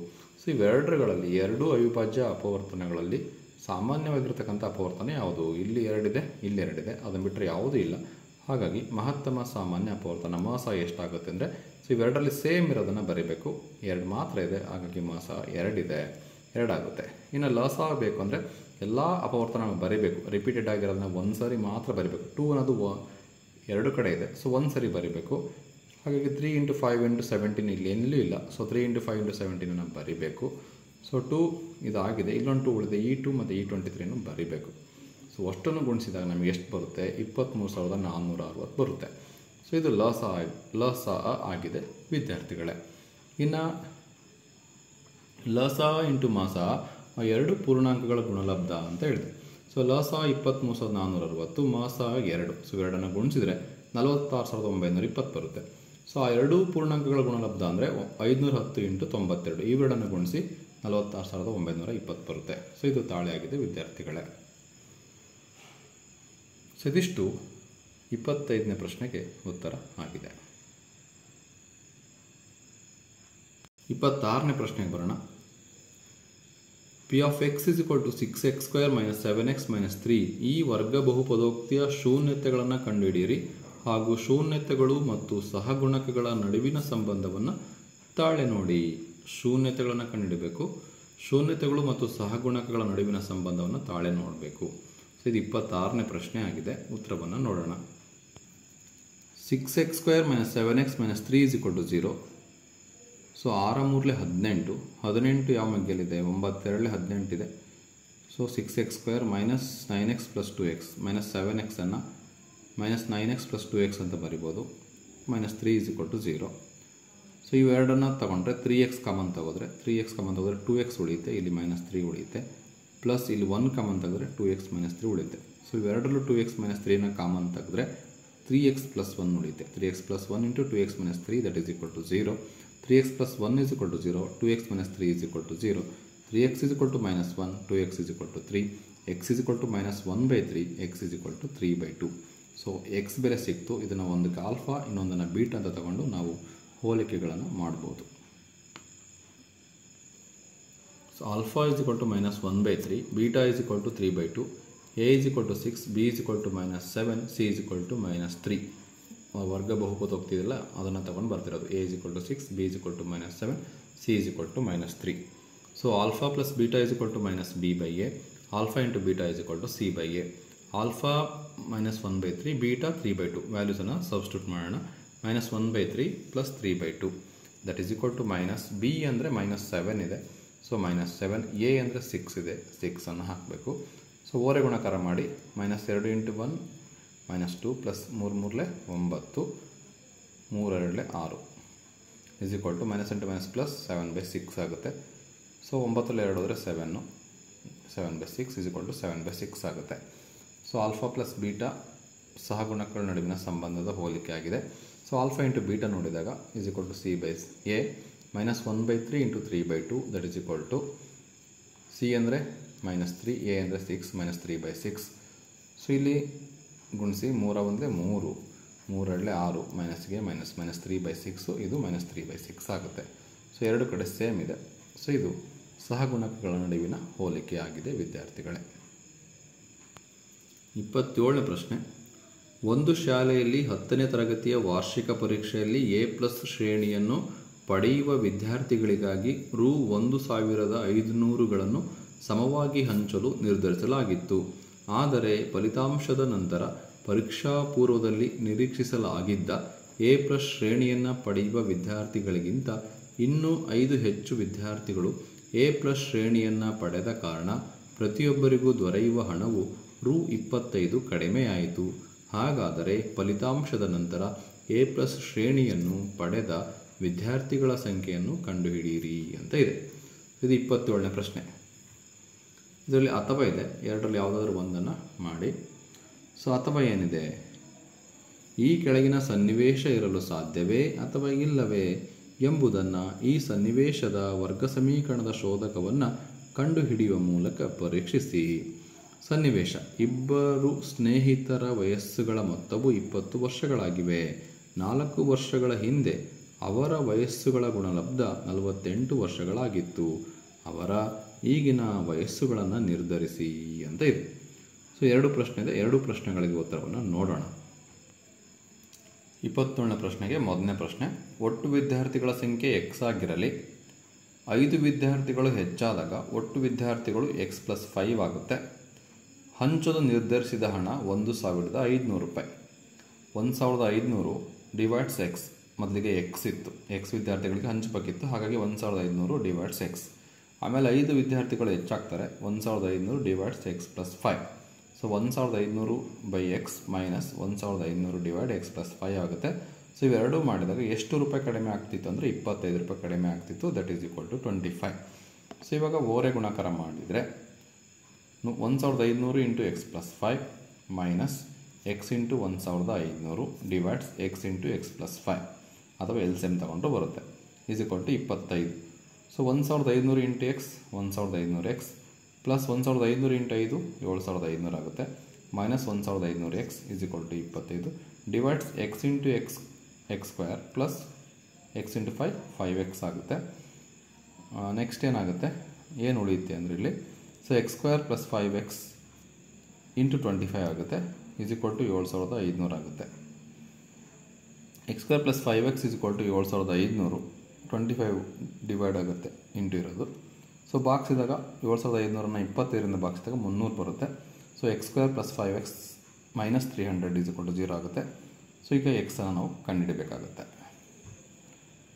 ಸೊ ಎಕ್ಸ್ ಕಂಡುಹಿಡಿಯೋದು ಹೇಗೆ ಅಂತ ನೋಡೋಣ. x² plus 5x minus 300 is equal to 0. So 300ಕ್ಕೆ ಅಪವರ್ತನಗಳು 20 × 15, 20 15 30 ಆಗುತ್ತೆ. ಸೊ 20ರಲ್ಲಿ 15 ಕಳೆದ್ರೆ ನಮಗೆ 5 ಬರುತ್ತೆ. x² + 20x - 15x - 300 = 0. ಸೊ ಇಲ್ಲಿ x ಕಾಮನ್ ತೆಗೆದ್ರೆ x + 20 -15 ಕಾಮನ್ ತೆಗೆದ್ರೆ x + 20 ಆಗುತ್ತೆ. ಸೊ ಇವೆರಡರಲ್ಲಿ x + 20 ಕಾಮನ್ ತೆಗೆದ್ರೆ x - 15 ಆಗುತ್ತೆ = 0. x + 20 = 0, x - 15 = 0. x -20 ಆಗುತ್ತೆ, x 15 ಆಗುತ್ತೆ. ಸೊ ಇಲ್ಲಿ ಪಾಸಿಟಿವ್ ಇರತಕ್ಕಂಥ ನಂಬರ್ನ ತಗೋಬೇಕು, x 15 ತಗೋಬೇಕು. ಫಲಿತಾಂಶದ ನಂತರ a ಪ್ಲಸ್ ಶ್ರೇಣಿಯನ್ನು ಪಡೆದ ವಿದ್ಯಾರ್ಥಿಗಳ ಸಂಖ್ಯೆ x + 5 ಆಗಿದೆ. ಸೊ x ಅಂದರೆ 15, 15 + 5 20 ಆಗುತ್ತೆ ವಿದ್ಯಾರ್ಥಿಗಳೇ. ಸೊ ಇದು ಮೊದಲನೇ ಪ್ರಶ್ನೆಗೆ ಉತ್ತರ ಆಗಿದೆ. ಇದರಲ್ಲಿ ಅಥವಾ ಇದೆಯಲ್ಲ ಅದನ್ನು ನೋಡೋಣ ಇವಾಗ. ಸೊ ಒಬ್ಬನ ವಯಸ್ಸು x ಆಗಿರಲಿ, ಇನ್ನೊಬ್ಬನ ವಯಸ್ಸು 20 - x ಆಗಿರುತ್ತದೆ. ಇಬ್ಬರ ವಯಸ್ಸುಗಳು ಮತ್ತೆ 20 ಇದೆ. ಒಬ್ಬಂದು x ಆಗಿದ್ದರೆ ಇನ್ನೊಂದು 20ರಲ್ಲಿ x ಕಳೆದ್ರೆ ಅವನು ಸಿಗುತ್ತೆ. ಸೊ 4 ವರ್ಷಗಳ ಹಿಂದೆ ಇರೋದ್ರಿಂದ x - 4, 20 - x - 4 ಇವುಗಳ ಗುಣಲಬ್ಧ 48ಕ್ಕೆ ಸಮ ಆಗುತ್ತೆ. x - 4, 20 - x - 4 = 48 ಆಗುತ್ತೆ. ಸಿಂಪ್ಲಿಫೈ ಮಾಡಿದರೆ x - 4 20ರಲ್ಲಿ -4 ಕಳಿಬೇಕು, 16 - x ಆಗುತ್ತೆ = 48 ಆಗುತ್ತೆ. ಸೊ ಇವಾಗ ಇವೆರಡನ್ನು ಗುಣಿಸ್ಬೇಕು. x × 16 16x, x × x x² minus ಇದೆ -x² minus 4 × 16 64 -× plus 4 × x 4x = 48 ಆಗುತ್ತೆ. ಸೊ ಈಗ -x² ಹಾಗೆ ಇದೆ, ಪ್ಲಸ್ 4x ಪ್ಲಸ್ 16x ಅಂದರೆ ಪ್ಲಸ್ 20x ಆಗುತ್ತೆ. ಸೊ -64 ಇದೆ, ಪ್ಲಸ್ 48 ಈ ಕಡೆ ಬಂದರೆ -48 ಆಗುತ್ತೆ. So -x² plus 20x. So ಇವೆರಡನ್ನು ಕೂಡಿಸಿದ್ರೆ -112 ಆಗುತ್ತೆ, ದಟ್ = 0. ಸೊ ಎಕ್ಸಿಂದ ಗುಣಿಸಿ, x² - 20x plus 112 = 0. So a = 1, b = -20, c = 112 ಬರುತ್ತೆ. ಸೊ ಇದನ್ನು ನಾವು ವರ್ಗ ಸಮೀಕರಣದ ಶೋಧಕದಲ್ಲಿ ಹಾಕಿದಾಗ ಏನಾಗುತ್ತೆ ಅಂತ ನೋಡೋಣ. ಶೋಧಕ b² - 4ac, b ಅಂದರೆ -20² -4 × a ಅಂದರೆ 1, c ಅಂದರೆ 112. -20² ಅಂದರೆ 400 -112 × 4 ಮಾಡಿದರೆ -448 ಬರುತ್ತೆ. ಸೊ ಇದರಲ್ಲಿ ಇದನ್ನು ಕಳೆದಾಗ -48 ಬರುತ್ತೆ. -48 ಅನ್ನೋದು <0 ಆಗಿರೋದ್ರಿಂದ ಸೊ ಈ ಒಂದು ಸನ್ನಿವೇಶ ಇರಲಿಕ್ಕೆ ಸಾಧ್ಯವಿಲ್ಲ. ಸೊ ಇದು 27ನೇ ಪ್ರಶ್ನೆಗೆ ಉತ್ತರ ಆಗಿದೆ ವಿದ್ಯಾರ್ಥಿಗಳೇ. 28ನೇ ಪ್ರಶ್ನೆ ಬರೋಣ. ತ್ರಿಭುಜ ABCಯಲ್ಲಿ DE ಸಮಾನಾಂತರ BC ಆಗಿದೆ. AD = 8 cm, DB = 12 cm ಮತ್ತು A = 6 cm ಆದರೆ ECಯ ಉದ್ದವನ್ನು ಕಂಡುಹಿಡಿಯಿರಿ ಹಾಗೂ DE ಅನುಪಾತ BCಯನ್ನು ಕಂಡುಹಿಡಿಯಿರಿ. ಅಥವಾ AD ಮತ್ತು PM ಕ್ರಮವಾಗಿ ತ್ರಿಭುಜ ABC ಮತ್ತು ತ್ರಿಭುಜ PQRನ ಮಧ್ಯರೇಖೆಗಳಾಗಿದ್ದು ತ್ರಿಭುಜ ABC ಸಮರೂಪ ತ್ರಿಭುಜ PQR ಆದರೆ AB/PQ = AD/PM ಎಂದು ಸಾಧಿಸಿ ಅಂತ ಇದೆ. ಸೊ ಎರಡು ಪ್ರಶ್ನೆಗಳಿಗೆ ಉತ್ತರವನ್ನು ನೋಡೋಣ. ಸೊ ABC ತ್ರಿಭುಜದಲ್ಲಿ DE ಸಮಾನಾಂತರ BC ಆಗಿದೆ. So AD 8 cm, DB 12 cm, AE 6 cm, ECಯನ್ನು ಕಂಡುಹಿಡಬೇಕು. ಸೊ ನೋಡೋಣ. ತ್ರಿಭುಜ ABCಯಲ್ಲಿ DE ಸಮಾನಾಂತರ BC. ಸೊ ತೇಲ್ಸ್ನ ಪ್ರಮೇಯದ ಪ್ರಕಾರ AD/DB, AE/EC ಆಗುತ್ತೆ. ಸೊ AD/DB ಅಂದರೆ 8/12, AE/EC ಅಂದರೆ 6/EC ಆಗುತ್ತೆ. ಓರೆ ಗುಣಾಕಾರ ಮಾಡಿ 8EC = 6 × 12, EC = 9 ಆಗುತ್ತೆ. ಸೊ EC ಸಿಕ್ತು ನಮಗೆ 9 cm ಸಿಕ್ತು. ನಾವು DE ಅನುಪಾತ BC ಕಂಡುಹಿಡಬೇಕು ಎಷ್ಟು ಬರುತ್ತೆ ಅಂತ. ಇಲ್ಲಿ ತೇಲ್ಸ್ನ ಉಪಪ್ರಮೇಯವನ್ನು ಬಳಸಬೇಕಾಗುತ್ತೆ. ತೇಲ್ಸ್ನ ಉಪಪ್ರಮೇಯ ಏನು ಹೇಳುತ್ತೆ ಅಂದರೆ AD/AB, AE/AC, ಸಿಮಿಲರ್ಲಿ DE/BC ಅಂತ ಹೇಳುತ್ತೆ. ಸೊ ನಾನು ಎರಡನ್ನು ಕಂಪೇರ್ ಮಾಡ್ತೀನಿ.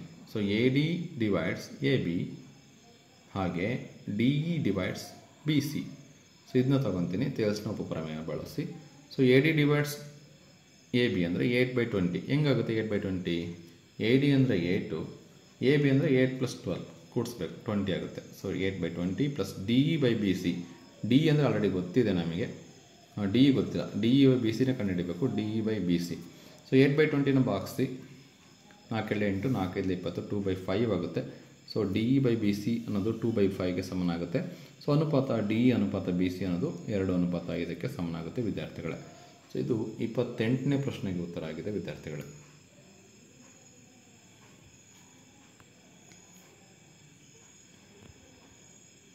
ಮುಂದಿನ ಪ್ರಶ್ನೆಗೆ ನೋಡೋಣ. ಸೊ ಅಥವಾ ಇದೆ ತ್ರಿಭುಜ ABC, AD ಲಂಬ BC, ತ್ರಿಭುಜ PQR, PM ಲಂಬ QR. ಅಂದರೆ ಎ ಡಿ ಮತ್ತು ಪಿ ಎಮ್ ಬಿ ಸಿ ಮತ್ತು ಕ್ಯೂ ಆರ್ನ ಮಧ್ಯಬಿಂದು ಆಗಿದೆ. ಸೊ ದತ್ತ ತ್ರಿಭುಜ ಎ ಬಿ ಸಿ ಸಮರೂಪ ತ್ರಿಭುಜ P Q R, A B ಸಿಯು ಪಿ ಕ್ಯೂ ಆರ್ಗೆ ಸಮರೂಪ ಆಗಿದೆ. ಸಾಧನೀಯ A B divides P Q, A D divides P M, A ಬಿಯು ಪಿ ಕ್ಯೂಗೆ ಡಿವೈಡ್ ಆಗಬೇಕು, ಎ ಡಿಯು ಪಿ ಎಮ್ಗೆ ಡಿವೈಡ್ ಆಗಬೇಕು.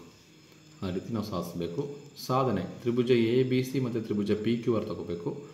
ತಗೊಂಡಾಗ ಸಮರೂಪ ಅಂತ ಆಲ್ರೆಡಿ ಕೊಟ್ಟಿದ್ದಾರೆ. ತ್ರಿಭುಜ ಎ ಬಿ ಸಿ ಸಮರೂಪ, ತ್ರಿಭುಜ ಪಿ ಕ್ಯೂ ಆರ್ ಸಮರೂಪ ಕೊಟ್ಟಿರೋದ್ರಿಂದ ಏನಾಗುತ್ತೆ, A B divides P Q ಆಗುತ್ತೆ. So A B divides P Q ಆಗುತ್ತೆ. ಹಾಗೆ B C divides Q R ಆಗುತ್ತೆ. ಸೊ ಇದನ್ನು A B divides P Q ಎರಡು ಕಡೆ ಆಫ್ ಸೇರಿಸಿದ್ರೆ half B C divides half Q R ಅಂತ. ಸೊ ಆಫ್ ಬಿ ಸಿ ಅಂದರೆ ಬಿ ಡಿ ಆಗುತ್ತೆ, ಆಫ್ ಕ್ಯೂ ಆರ್ ಅಂದರೆ ಕ್ಯೂ ಎಮ್ ಆಗುತ್ತೆ. So B D by Q M ಆಗುತ್ತೆ, B D by Q M. ಇದು ಸಮೀಕರಣ 1 ಅಂತ ತಗೊಂಡ್ರೆ ಡಿ ಮತ್ತು ಎಮ್ ಮಧ್ಯಬಿಂದುಗಳಾಗಿದೆ. ತ್ರಿಭುಜ ಎ ಬಿ ಡಿ ಮತ್ತು ತ್ರಿಭುಜ ಪಿ ಕ್ಯೂ ಎಮ್ಗಳಲ್ಲಿ, ಸೊ ಎ ಬಿ ಡಿ ಮತ್ತು ಪಿ ಕ್ಯೂ ಎಮ್ಗಳಲ್ಲಿ ಏನೇನು ಸಮನಾಗಿದೆ ಅಂತ ನೋಡೋಣ. ಕೋನ ಬಿ ಈಸ್ ಈಕ್ವಲ್ ಟು ಕೋನ ಕ್ಯೂ ದತ್ತ ಸಮೀಕರಣ 1ರಿಂದ A B divides P Q is equal to B D divides Q M. ಸಮೀಕರಣ 1ರಿಂದ ಅಂದರೆ A B divides P Q, B D divides Q M ಆಗುತ್ತೆ ಸಮೀಕರಣ 1ರಿಂದ. ಹಾಗಾಗಿ ತ್ರಿಭುಜ ಎ ಬಿ ಡಿ ಸಮರೂಪ ತ್ರಿಭುಜ ಪಿ ಕ್ಯೂ ಎಮ್, ಕೋನಕ್ಕೊಂದು ನಿರ್ಧಾರಕಗಳಿಂದ ಅದು ಸಮರೂಪ ಆಗುತ್ತೆ. ಸೊ ಹಾಗಾಗಿ A B divides P Q is equal to A D divides P M ಆಗುತ್ತೆ. ಇವೆರಡು ಸರ್ವಸಮ ಆಗಿರೋದ್ರಿಂದ A B divides P Q is equal to A D divides P M ಆಗುತ್ತೆ ವಿದ್ಯಾರ್ಥಿಗಳೇ. ಸೊ ಇದು ಅಥವಾ ಪ್ರಶ್ನೆಗೆ ಉತ್ತರ ಆಗಿದೆ. ಮುಂದಿನ ಪ್ರಶ್ನೆಯನ್ನು ನೋಡೋಣ.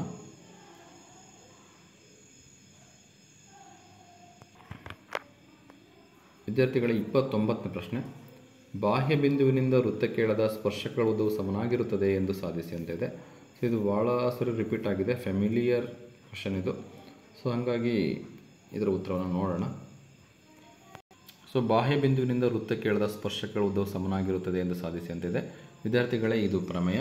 ಸೊ ಇದರ ಎಕ್ಸ್ಪ್ಲನೇಷನ್ ಇದೇ ಪಠ್ಯಕ್ಕೆ ಸಂಬಂಧಪಟ್ಟಂತೆ ಒಂದು ವಿಡಿಯೋ ಇದೆ, ಅದನ್ನು ಮಾಡಿದ್ದೀನಿ, ಅಲ್ಲಿ ನೋಡ್ಕೋಬೋದು. ಸೊ ಇವಾಗ ಆನ್ಸರ್ನ ನೋಡ್ತಾ ಹೋಗಿ.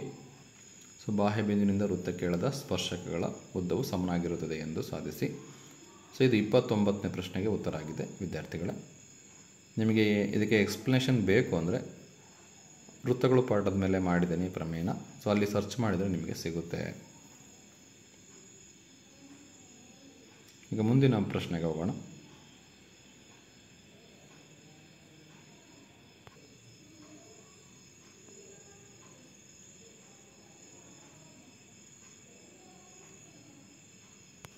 ಸೊ 30ನೇ ಪ್ರಶ್ನೆ. cos a by 1 plus sin a plus 1 plus sin a by cos a that is equal to 2 secant a ಎಂದು ಸಾಧಿಸಿ. ಅಥವಾ ಮೌಲ್ಯೀಕರಿಸಿ ಅಂತಿದೆ. 5 cos square 60 degree plus 4 secant square 30 degree minus tan square 45 degree sin square 30 degree plus cos square 30 degree. So ಎರಡು ಲೆಕ್ಕ ಇದೆ. So ಎರಡು ಲೆಕ್ಕವನ್ನು ಯಾವ ರೀತಿ ಬಿಡಿಸ್ಬೇಕಂತ ನೋಡೋಣ. ವಿದ್ಯಾರ್ಥಿಗಳೇ, ಈ ಒಂದು ಪ್ರಶ್ನೆಗೆ ನಿಮಗೆ ವಿಡಿಯೋ ಸಿಗಲಿಲ್ಲ ಅಂದರೆ ನಾನು ಅದಕ್ಕೆ ಡಿಸ್ಕ್ರಿಪ್ಷನಲ್ಲಿ ಲಿಂಕ್ ಹಾಕಿರ್ತೀನಿ. ಸೊ ಆ ಲಿಂಕನ್ನು ಬಳಸ್ಕೊಂಡು ನೀವು ಇದನ್ನು ಎಕ್ಸ್ಪ್ಲನೇಷನನ್ನು ನೋಡ್ಕೋಬೋದು ವಿದ್ಯಾರ್ಥಿಗಳೇ. ಸೊ ಇವಾಗ 30ನೇ ಪ್ರಶ್ನೆಗೆ ಉತ್ತರವನ್ನು ನೋಡೋಣ. So cos a by 1 plus sin a plus 1 plus sin a by cos a is equal to 2 secant a ಅಂತ ಇದೆ. ಸೊ LHS ಅನ್ನು ತಗೊಂಡು RHS ಅನ್ನು ಸಾಧಿಸೋಣ.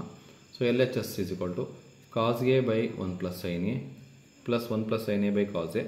ಸೊ ಓರೆ ಗುಣಾಕಾರ ಮಾಡಬೇಕು ಅಥವಾ LCM ಅನ್ನು ತಗೊಳ್ಬೇಕು. cos a into cos a plus 1 plus sin a into 1 plus sin a 1 plus sin a whole square 1 plus sin a into cos a. So ಹೊರೆ ಗುಣಾಕಾರ ಮಾಡಿದ್ವಿ ಅಥವಾ LCM ಅನ್ನು ತಗೊಂಡು ನೀವು ಮಾಡ್ಬೋದು. So next cos a into cos a cos squared a plus ಇದು a plus B whole square ಸೂತ್ರ ಅಪ್ಲೈ ಮಾಡಬೇಕು. a square 1 square plus sin square a plus 2 sin a ಆಗುತ್ತೆ. So divides 1 plus sin a into cos a ಹಾಗೆ ಬರೆದಿದೆ. So cos squared a plus sin squared a ಒಂದು ಕಡೆ ಬರ್ಕೊಂಡು remaining ಏನಿದೆ 1 square plus 2 sin a ಒಂದು ಕಡೆ ಬರೆದಿದೆ. cos squared a plus sin squared a ಇದೇನಿದೆ ರಿಮೈನಿಂಗ್ ಹಾಗೆ ಬರ್ತಿದೆ. cos squared a plus sin squared a ಅಂದರೆ 1 ಪ್ಲಸ್ ಇದು 1 ಇದೆ plus 2 sin a divides 1 plus sin a by cos a. So 1 plus 1 ಅಂದರೆ 2 plus 2 sin a by 1 plus sin a into cos a. So ಇಲ್ಲಿ 2 common ತೆಗೆದ್ರೆ 1 plus sin a by 1 plus sin a into cos a ಇವೆರಡು cancel ಆಗುತ್ತೆ. 2 by cos a ಆಗುತ್ತೆ. 2 by cos a ಅಂದರೆ 2 secant a that is equal to RHS ಆಗುತ್ತೆ ವಿದ್ಯಾರ್ಥಿಗಳೇ. So LHS ಇಂದ start ಮಾಡಿ RHSಗೆ ನೀವು ಅದನ್ನು ಎಂಡ್ ಮಾಡಬೇಕಾಗುತ್ತೆ. ಸುಲಭವಾಗಿ ಅಂಕಗಳನ್ನು ಪಡ್ಕೋಬೋದು ವಿದ್ಯಾರ್ಥಿಗಳು. ಸೊ 30ನೇ ಕ್ವಶನಲ್ಲಿ ಅಥವಾ ಇದೆಯಲ್ಲ ಅದು 5 cos square 60 degree plus 4 second square 30 degree minus tan square 45 degree divide sine square 30 degree plus cos square 30 degree. 5 ಹಾಗೆ ಇದೆ. ಕಾಸ್ 60 ಅಂದರೆ 1/2 ಸ್ಕ್ವೇರ್ ಇರೋದ್ರಿಂದ 1/2 ಹೋಲ್ ಸ್ಕ್ವೇರ್ ಪ್ಲಸ್ 4 ಹಾಗೆ ಇದೆ. ಸೆಕೆಂಡ್ 30 ಅಂದರೆ 2/√3 ಸ್ಕ್ವೇರ್ ಇಂದ 2/√3 whole square minus tan square 45 degree tan 45 ಅಂದರೆ 1 square ಇಂದ 1 ಸ್ಕ್ವೇರ್ ಆಗುತ್ತೆ. Sine square theta plus cos square theta apply ಮಾಡಿದ್ರೆ ಇದು sine square theta plus cos square theta ಅಂದರೆ ಇದು ಬೆಲೆ 1 ಆಗುತ್ತೆ. ಮತ್ತೆ ನೀವು ಸಿಂಪ್ಲಿಫೈ ಮಾಡೋ ಅವಶ್ಯಕತೆ ಇಲ್ಲ, ಡೈರೆಕ್ಟಾಗಿ ಬರಿಬೋದು. ಸೊ 5 × 1/4 ಆಗುತ್ತೆ ಪ್ಲಸ್ 4 ಇದೆ. ಇದು 2 ಸ್ಕ್ವೇರ್ ಅಂದರೆ 4 √3 ಹೋಲ್ ಸ್ಕ್ವೇರ್ ಅಂದರೆ 3 ಆಗುತ್ತೆ. ಸೊ -1 1 ಸ್ಕ್ವೇರ್ ಅಂದರೆ 1. So 5 × 1 5/4 plus 4 × 16 16/3 so -1. ಈಗ ನಾವು LCM ತೊಗೊಂಡ್ರೆ 12 LCM ಬರುತ್ತೆ. ಸೊ ಇದನ್ನು 5 × 12 ಅಂದರೆ 4 ಮಾಡಿದಾಗ ಇಲ್ಲಿ 3 ಬರುತ್ತೆ. 5 × 3 ಬರುತ್ತೆ ಪ್ಲಸ್ 16 × 4 ಬರುತ್ತೆ ಮೈನಸ್ 12 ಬರುತ್ತೆ ಡಿವೈಡ್ಸ್ 12 ಬರುತ್ತೆ. So 5 3 15 plus 16 4 64 minus 12. ಸೊ 15 64 ಕೂಡಿಸಿ 79 ಬರುತ್ತೆ. 79ರಲ್ಲಿ 12 ಕಳಿಬೇಕಾಗುತ್ತೆ ಡಿವೈಡ್ಸ್ 12. ಸೊ 79ರಲ್ಲಿ 12 ಹೋದರೆ 67/12 ಆಗುತ್ತೆ. ಸೊ ಇದು ಅಥವಾ ಪ್ರಶ್ನೆಗೆ ಉತ್ತರ ಆಗಿದೆ ವಿದ್ಯಾರ್ಥಿಗಳೇ. 30ರಲ್ಲಿ ಅಥವಾ ಪ್ರಶ್ನೆಗೆ ಇದು ಉತ್ತರವಾಗಿದೆ. ಮುಂದಿನ ಪ್ರಶ್ನೆಯನ್ನು ನೋಡೋಣ. 31ನೇ ಪ್ರಶ್ನೆ. ಈ ಕೆಳಗಿನ ದತ್ತಾಂಶಗಳಿಗೆ ಸರಾಸರಿಯನ್ನು ಕಂಡುಹಿಡಿಯಿರಿ. ವರ್ಗಾಂತರ ಆವೃತ್ತಿ ಇದೆ. ಫಸ್ಟ್ ಪ್ರಶ್ನೆ ಸರಾಸರಿ ಕಂಡುಹಿಡಬೇಕು. ಅಥವಾ ಇದೆ ಈ ಕೆಳಗಿನ ದತ್ತಾಂಶಗಳಿಗೆ ಬಹುಲಕವನ್ನು ಕಂಡುಹಿಡಿಯಿರಿ ಇದೆ. ವರ್ಗಾಂತರ ಆವೃತ್ತಿ ಇದೆ. ಸೊ ಇಲ್ಲಿ ಬಹುಲಕ ಕಂಡುಹಿಡಬೇಕು, ಇಲ್ಲಿ ಸರಾಸರಿ ಕಂಡುಹಿಡಬೇಕು. ಸೊ ಎರಡರಲ್ಲಿ ನಿಮಗೆ ಯಾವುದು ಈಸಿ ಇದೆ ಅದನ್ನು ನೀವು ಬಿಡಿಸ್ಬೋದು. ಸೊ ಬಹುಲಕ ತುಂಬ ಸುಲಭ ಆಗುತ್ತೆ, ಅದನ್ನೇ ಬಿಡಿಸ್ಬೋದು ನೀವು. ಸೊ ನಾನು ಇವಾಗ ಎರಡನ್ನು ಬಿಡಿಸ್ತೀನಿ. ನಿಮಗೆ ಯಾವುದು ಈಸಿ ಅನಿಸುತ್ತೆ ಎಕ್ಸಾಮಲ್ಲಿ ನೀವು ಅದನ್ನು ಬಿಡಿಸ್ಬೇಕಾಗುತ್ತೆ ವಿದ್ಯಾರ್ಥಿಗಳೇ. ಸೊ ಇವಾಗ ಉತ್ತರವನ್ನು ನೋಡೋಣ. ಸೊ ಒಂದನೇದು ಸರಾಸರಿ ಕಂಡುಹಿಡಿದಿದೆ. ಸೊ ವರ್ಗಾಂತರ ಕೊಟ್ಟಿದ್ದಾರೆ, ಆವೃತ್ತಿ ಕೊಟ್ಟಿದ್ದಾರೆ. 2 to 6, 6 to 10, 10 to 14, 14 to 18, 18 to 22 ಇದು ವರ್ಗಾಂತರ. ಆವೃತ್ತಿ 2 5 6 5 2. ಸೊ ಅಷ್ಟನ್ನು ಕೂಡಿಸಿದ್ರೆ ಸಮೇಷನ್ FI 20 ಆಗುತ್ತೆ, ಸಿಗ್ಮಾ FI 20 ಆಗುತ್ತೆ. ಸೊ XI ಅಂದರೆ ಮಧ್ಯ ಬಿಂದು. 2 ಮತ್ತು 6 2ರಿಂದ 6ರ ಮಧ್ಯೆ ಯಾವ್ದು ಬರುತ್ತೆ? 2 3 4 5 6 4 ಬರುತ್ತೆ. 2 to 6ಅಲ್ಲಿ 4 ಬರುತ್ತೆ. ಇಲ್ಲ 2 ಮತ್ತು 6ಅನ್ನು ಕೂಡಿಸ್ಬೇಕು, 8 ಆಗುತ್ತೆ. 2ರಿಂದ ಭಾಗಿಸ್ಬೇಕು, 4 ಬರುತ್ತೆ. ಸೊ 6 + 10 ಕೂಡಿಸಿ 16 ಆಗುತ್ತೆ. 2ರಿಂದ ಭಾಗಿಸಿ 8 ಆಗುತ್ತೆ. ಹಂಗಾದ್ರೂ ಬರಿಬೋದು, ಇಲ್ಲ ಇದರ ಮಧ್ಯ ಬಿಂದುನಾದರೂ ಬರಿಬೋದು. 10 + 14 24 divides to 12. 14 + 18 32 divides to 16. 18 + 22 40 divides to 20 ಆಗುತ್ತೆ. ಸೊ ಇದು ಮಧ್ಯಬಿಂದು ಆಗುತ್ತೆ. ಸೊ ಮಧ್ಯಬಿಂದುನ ಇದರ ಮಧ್ಯ ಇರ್ತಕ್ಕಂಥ ಸಂಖ್ಯೆನ ಬರಿಬೇಕಾಗುತ್ತೆ. ಸೊ ಅದು XI ಆಗುತ್ತೆ. ಸೊ FI × XI ಇವೆರಡನ್ನು ಗುಣಿಸ್ಬೇಕು. ಸೊ 2 ನಕ್ಕಲೆ 8 FI × XI, 5 8 40, 6 12 72, 16 5 80, 2 20 40. ಸೊ ಅಷ್ಟು ಗುಣಿಸಿ FI × XI ಗುಣಾಕಾರ ಆಯಿತು. ಈಗ ಇವಷ್ಟನ್ನು ಕೂಡಿಸ್ಬೇಕು. ಸಮೇಷನ್ FI × XI 240 ಬರುತ್ತೆ. ಸೊ ಸರಾಸರಿ ಸೂತ್ರ ಏನಿದೆ? ಸರಾಸರಿ ಸೂತ್ರ x bar = sigma FI × XI divides sigma FI. Sigma FI × XI ಅಂದರೆ 240, ಸಿಗ್ಮಾ FI ಅಂದರೆ 20. 240/20 ಅಂದರೆ ಎಷ್ಟು ಬರುತ್ತೆ? 0 0 ಕ್ಯಾನ್ಸಲ್ ಆಗುತ್ತೆ, 24/2 ಬರುತ್ತೆ. ಸೊ 24/2 ಅಂದರೆ 12 ಆಗುತ್ತೆ. ಸರಾಸರಿ 12 ಆಗುತ್ತೆ ವಿದ್ಯಾರ್ಥಿಗಳೇ. ಸೊ ಇದು ಸರಾಸರಿ ಕಂಡುಹಿಡಿತಕ್ಕಂಥ ವಿಧಾನವಾಗಿದೆ. ಇನ್ನು ಬಹುಲಕವನ್ನು ಯಾವ ರೀತಿ ಕಂಡುಹಿಡಬೇಕು ಅಂತ ನೋಡೋಣ. ಸೊ ಅಥವಾ ಇದೆ ವರ್ಗಾಂತರ ಆವೃತ್ತಿ 0 to 6, 6 to 12, 12 to 18, 18 to 24, 21 24 to 30, 6 8 10 9 7 ಇದೆ. ಸೊ ಬಹುಲಕ ಇರೋದ್ರಿಂದ ಆವೃತ್ತಿಯಲ್ಲಿ ಯಾವುದು ಬಹುಲಕ ಆಗಿದೆ? 10 ಇದೆ. ಸೊ ಅದನ್ನು ನಾವು ರೌಂಡ್ ಮಾಡ್ಕೊಳ್ಳೋಣ. ಸೊ ರೌಂಡ್ ಮಾಡಿಕೊಂಡಾಗ ಬಹುಲಕವಿರುವ ಆವೃತ್ತಿ F1, ಬಹುಲಕವಿರುವ ಇಂದಿನ ಆವೃತ್ತಿ F0, ಬಹುಲಕವಿರುವ ಮುಂದಿನ ಆವೃತ್ತಿ F2. So F1 F0 F2. ಬಹುಲಕವಿರುವ ವರ್ಗಾಂತರದ ಕೆಳಮಿತಿ L = 12. So ಇಷ್ಟನ್ನು ನಾವು ಇಲ್ಲೇ ಚಾರ್ಟಲ್ಲಿ ಹಾಕೊಂಡ್ಬಿಟ್ರೆ ಸುಲಭವಾಗಿ ಫಾರ್ಮುಲಾದಲ್ಲಿ ಸಬ್ಸ್ಟಿಟ್ಯೂಟ್ ಮಾಡ್ಬೋದು. ಹಾಗೆ H = 6 - 0 ಅಂದರೆ 6, ವರ್ಗಾಂತರದ ಗಾತ್ರ 6 ಬರುತ್ತೆ. ಸೊ ಇಷ್ಟನ್ನು ಬರ್ಕೊಂಬಿಟ್ರೆ ಫಾರ್ಮುಲಾದಲ್ಲಿ ಸಬ್ಸ್ಟಿಟ್ಯೂಟ್ ಮಾಡಿ ಸಿಂಪ್ಲಿಫೈ ಮಾಡ್ಬೋದು, ಈಸಿ ಆಗುತ್ತೆ. ಸೊ ಅದನ್ನ ನಾನು ಬರೀತಾ ಇದ್ದೀನಿ. L is equal to 12, F0 is equal to 8, F1 is equal to 10, F2 is equal to 9, H is equal to 6. So ಬಹುಲಕ is equal to L plus bracket of F1 minus F0 divides 2 times F1 minus F0 minus F2 bracket close into H. So L ಅಂದರೆ 12 bracket of F1 ಅಂದರೆ 10 minus F0 ಅಂದರೆ 8, 2 into F1 ಅಂದರೆ 10 minus F0 ಅಂದರೆ 8 minus F2 ಅಂದರೆ 9 bracket close into 6. 10 minus 8 ಅಂದರೆ 2, 2 into 10 20 minus 8 minus 9 ಅಂದರೆ minus 17 ಆಗುತ್ತೆ. So 12 ಆಗಿದೆ ಪ್ಲಸ್ 2, 20 minus 17 ಅಂದರೆ 3, 2 by 3 into 6 ಆಗುತ್ತೆ. 3 ಬಂದರೆ 3 2 6 ಆಗುತ್ತೆ. 12 plus 2 2 is 4 ಆಗುತ್ತೆ. 12 plus 4 ಅಂದರೆ 16 ಆಗುತ್ತೆ. ಸೊ ಇದು ಬಹುಲಕ ಆಗಿದೆ ವಿದ್ಯಾರ್ಥಿಗಳೇ. ಸೊ ಸಿಂಪ್ಲಿಫೈ ಮಾಡ್ಬೋದು, ಈಸಿಯಾಗಿದೆ ಬಹುಲಕ. ಸೊ ಈಸಿಯಾಗಿ ನೀವು ಮೆಥಡನ್ನು ತಿಳ್ಕೊಂಡ್ರೆ, ಸೊ ಇದನ್ನು ಯಾವ ರೀತಿ ಬರೀಬೇಕು ಅಂತ ಗೊತ್ತಾಯ್ತಂದರೆ, ಹಾಗೆ ಫಾರ್ಮುಲಾ ಗೊತ್ತಿದ್ದರೆ ಸುಲಭವಾಗಿ ನೀವು ಬಹುಲಕದಲ್ಲಿ 3 ಅಂಕಗಳನ್ನು ಪಡ್ಕೋಬೋದು ವಿದ್ಯಾರ್ಥಿಗಳೇ. ಮುಂದಿನ ಪ್ರಶ್ನೆಗೆ ಹೋಗೋಣ. 32ನೇ ಪ್ರಶ್ನೆ. A 1,-5 B -4,5 ಬಿಂದುಗಳನ್ನು ಸೇರಿಸುವ ರೇಖಾಖಂಡವು x ಅಕ್ಷದಿಂದ ಯಾವ ಅನುಪಾತದಲ್ಲಿ ವಿಭಾಗಿಸಲ್ಪಡುತ್ತದೆ ಎಂಬುದನ್ನು ಕಂಡುಹಿಡಿಯಿರಿ ಹಾಗೂ ವಿಭಾಗಿಸುವ ಬಿಂದುವಿನ ನಿರ್ದೇಶಾಂಕಗಳನ್ನು ಕಂಡುಹಿಡಿಯಿರಿ ಅಂತ ಇದೆ. ಸೊ ಮಾಡ್ತಕ್ಕಂಥ ವಿಧಾನವನ್ನು ನೋಡೋಣ. A 1,-5 x1 y1 ತಗೊಳ್ಳಿ, B -4,5 x2 y2 ತಗೊಳ್ಳಿ. x ಅಕ್ಷ P of x, y ಕೇಳಿರೋದ್ರಿಂದ x, 0 ಆಗುತ್ತೆ. m1:m2ನ ಕಂಡುಹಿಡಬೇಕು ಕ್ವಶನ್ ಮಾರ್ಕ್. ಸೊ ಭಾಗ ಪ್ರಮಾಣ ಸೂತ್ರವನ್ನು ಬಳಸಿ ಲೆಕ್ಕವನ್ನು ಮಾಡಬೇಕಾಗುತ್ತೆ. So P of x, y is equal to bracket of m1x2 plus m2x1 divides m1 plus m2, m1y2 plus m2y1 divides m1 plus m2. So P of x, y ಅಂದರೆ x, 0. So ಅದನ್ನೇ ಬರೆದಿದೆ. So ಹಾಗಾಗಿ x, 0 is equal to m1 ಗೊತ್ತಿಲ್ಲ, x2 ಅಂದರೆ -4 ಇಲ್ಲಿದೆ, plus m2 ಗೊತ್ತಿಲ್ಲ ಹಾಗೆ ಬರೀಬೇಕು. x1 ಅಂದರೆ 1 ಬರೀಬೇಕು, m1 ಪ್ಲಸ್ m2 ಹಾಗೆ ಬರೀಬೇಕು. ಸಿಮಿಲರ್ಲಿ m1 ಹಾಗೆ ಇದೆ, y2 ಅಂದರೆ 5, y1 ಅಂದರೆ -5 ಪ್ಲಸ್ m2 y1 ಅಂದರೆ -5. So m1 plus m2. So -4m1 ಆಗುತ್ತೆ ಪ್ಲಸ್ m2 ಆಗುತ್ತೆ divides m1 plus m2. 5m1 minus 5m2 ಆಗುತ್ತೆ ಡಿವೈಡ್ಸ್ m1 ಪ್ಲಸ್ m2 ಆಗುತ್ತೆ. ಸೊ ಇವೆರಡನ್ನ ಕಂಪ್ಯಾರಿಸನ್ ಮಾಡಿದಾಗ ನಾವು 0 ಇರೋದನ್ನ ಎಕ್ಸನ್ನು ಇದಕ್ಕೆ ಕಂಪೇರ್ ಮಾಡಬೇಕು, 0ನ ಇದಕ್ಕೆ ಕಂಪೇರ್ ಮಾಡಬೇಕು. ನಮಗೆ m1:m2 ಬೇಕಾಗಿರೋದ್ರಿಂದ ನಾವು 0ಗೆ ಕಂಪೇರ್ ಮಾಡೋಣ.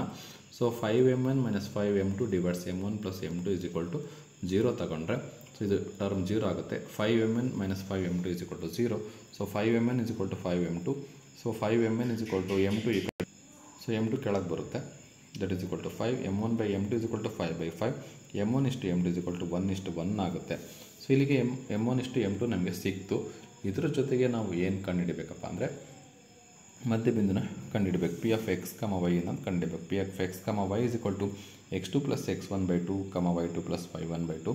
x2 ಅಂದರೆ -4 ಪ್ಲಸ್ x1 ಅಂದರೆ 1/2, y2 ಅಂದರೆ +5, y1 ಅಂದರೆ -5/2. ಸೊ -4 + 1 ಅಂದರೆ 3/2 ಪ್ಲಸ್ 5 - 5 ಅಂದರೆ 0 ಆಗುತ್ತೆ. ಸೊ -3/2, 0 ಆಗುತ್ತೆ. ಸೊ ಇದು 32ನೇ ಪ್ರಶ್ನೆಗೆ ಉತ್ತರ ಆಗಿದೆ ವಿದ್ಯಾರ್ಥಿಗಳೇ.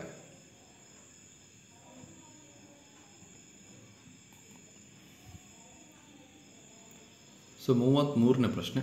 ಕೊಟ್ಟಿರುವ ಚಿತ್ರದಲ್ಲಿ O ಕೇಂದ್ರವರ ವೃತ್ತದ ಅರ್ಧವೃತ್ತ ಕಂಸದ ಉದ್ದವು 44 ಸೆಂಟಿಮೀಟರ್ ಆಗಿದೆ. ವೃತ್ತದ ಅರ್ಧವೃತ್ತದ ಕಂಸ ಕೊಟ್ಟಿದ್ದಾರೆ 44 ಸೆಂಟಿಮೀಟರ್ πr. ಕೋನ OPQ 45 ಡಿಗ್ರಿ ಇದೆ. ಸೊ ಇದು 45 ಇತ್ತು ಅಂದರೆ ಇದು 45 ಇರುತ್ತೆ, ಯಾಕೆಂದರೆ ಒಂದೇ ವೃತ್ತದಲ್ಲಿ ಇರ್ತಕ್ಕಂಥ ತ್ರಿಜ್ಯಗಳು. ಸೊ ಅದರಿಂದ ಏರ್ಪಟ್ಟಿರುವ ತ್ರಿಭುಜ ದ್ವಿಬಾಹು ತ್ರಿಭುಜ ಆಗುತ್ತೆ. 45 45 90 ಆಗುತ್ತೆ, ಹಾಗಾದರೆ ಇದು 90 ಡಿಗ್ರಿ ಆಗುತ್ತೆ.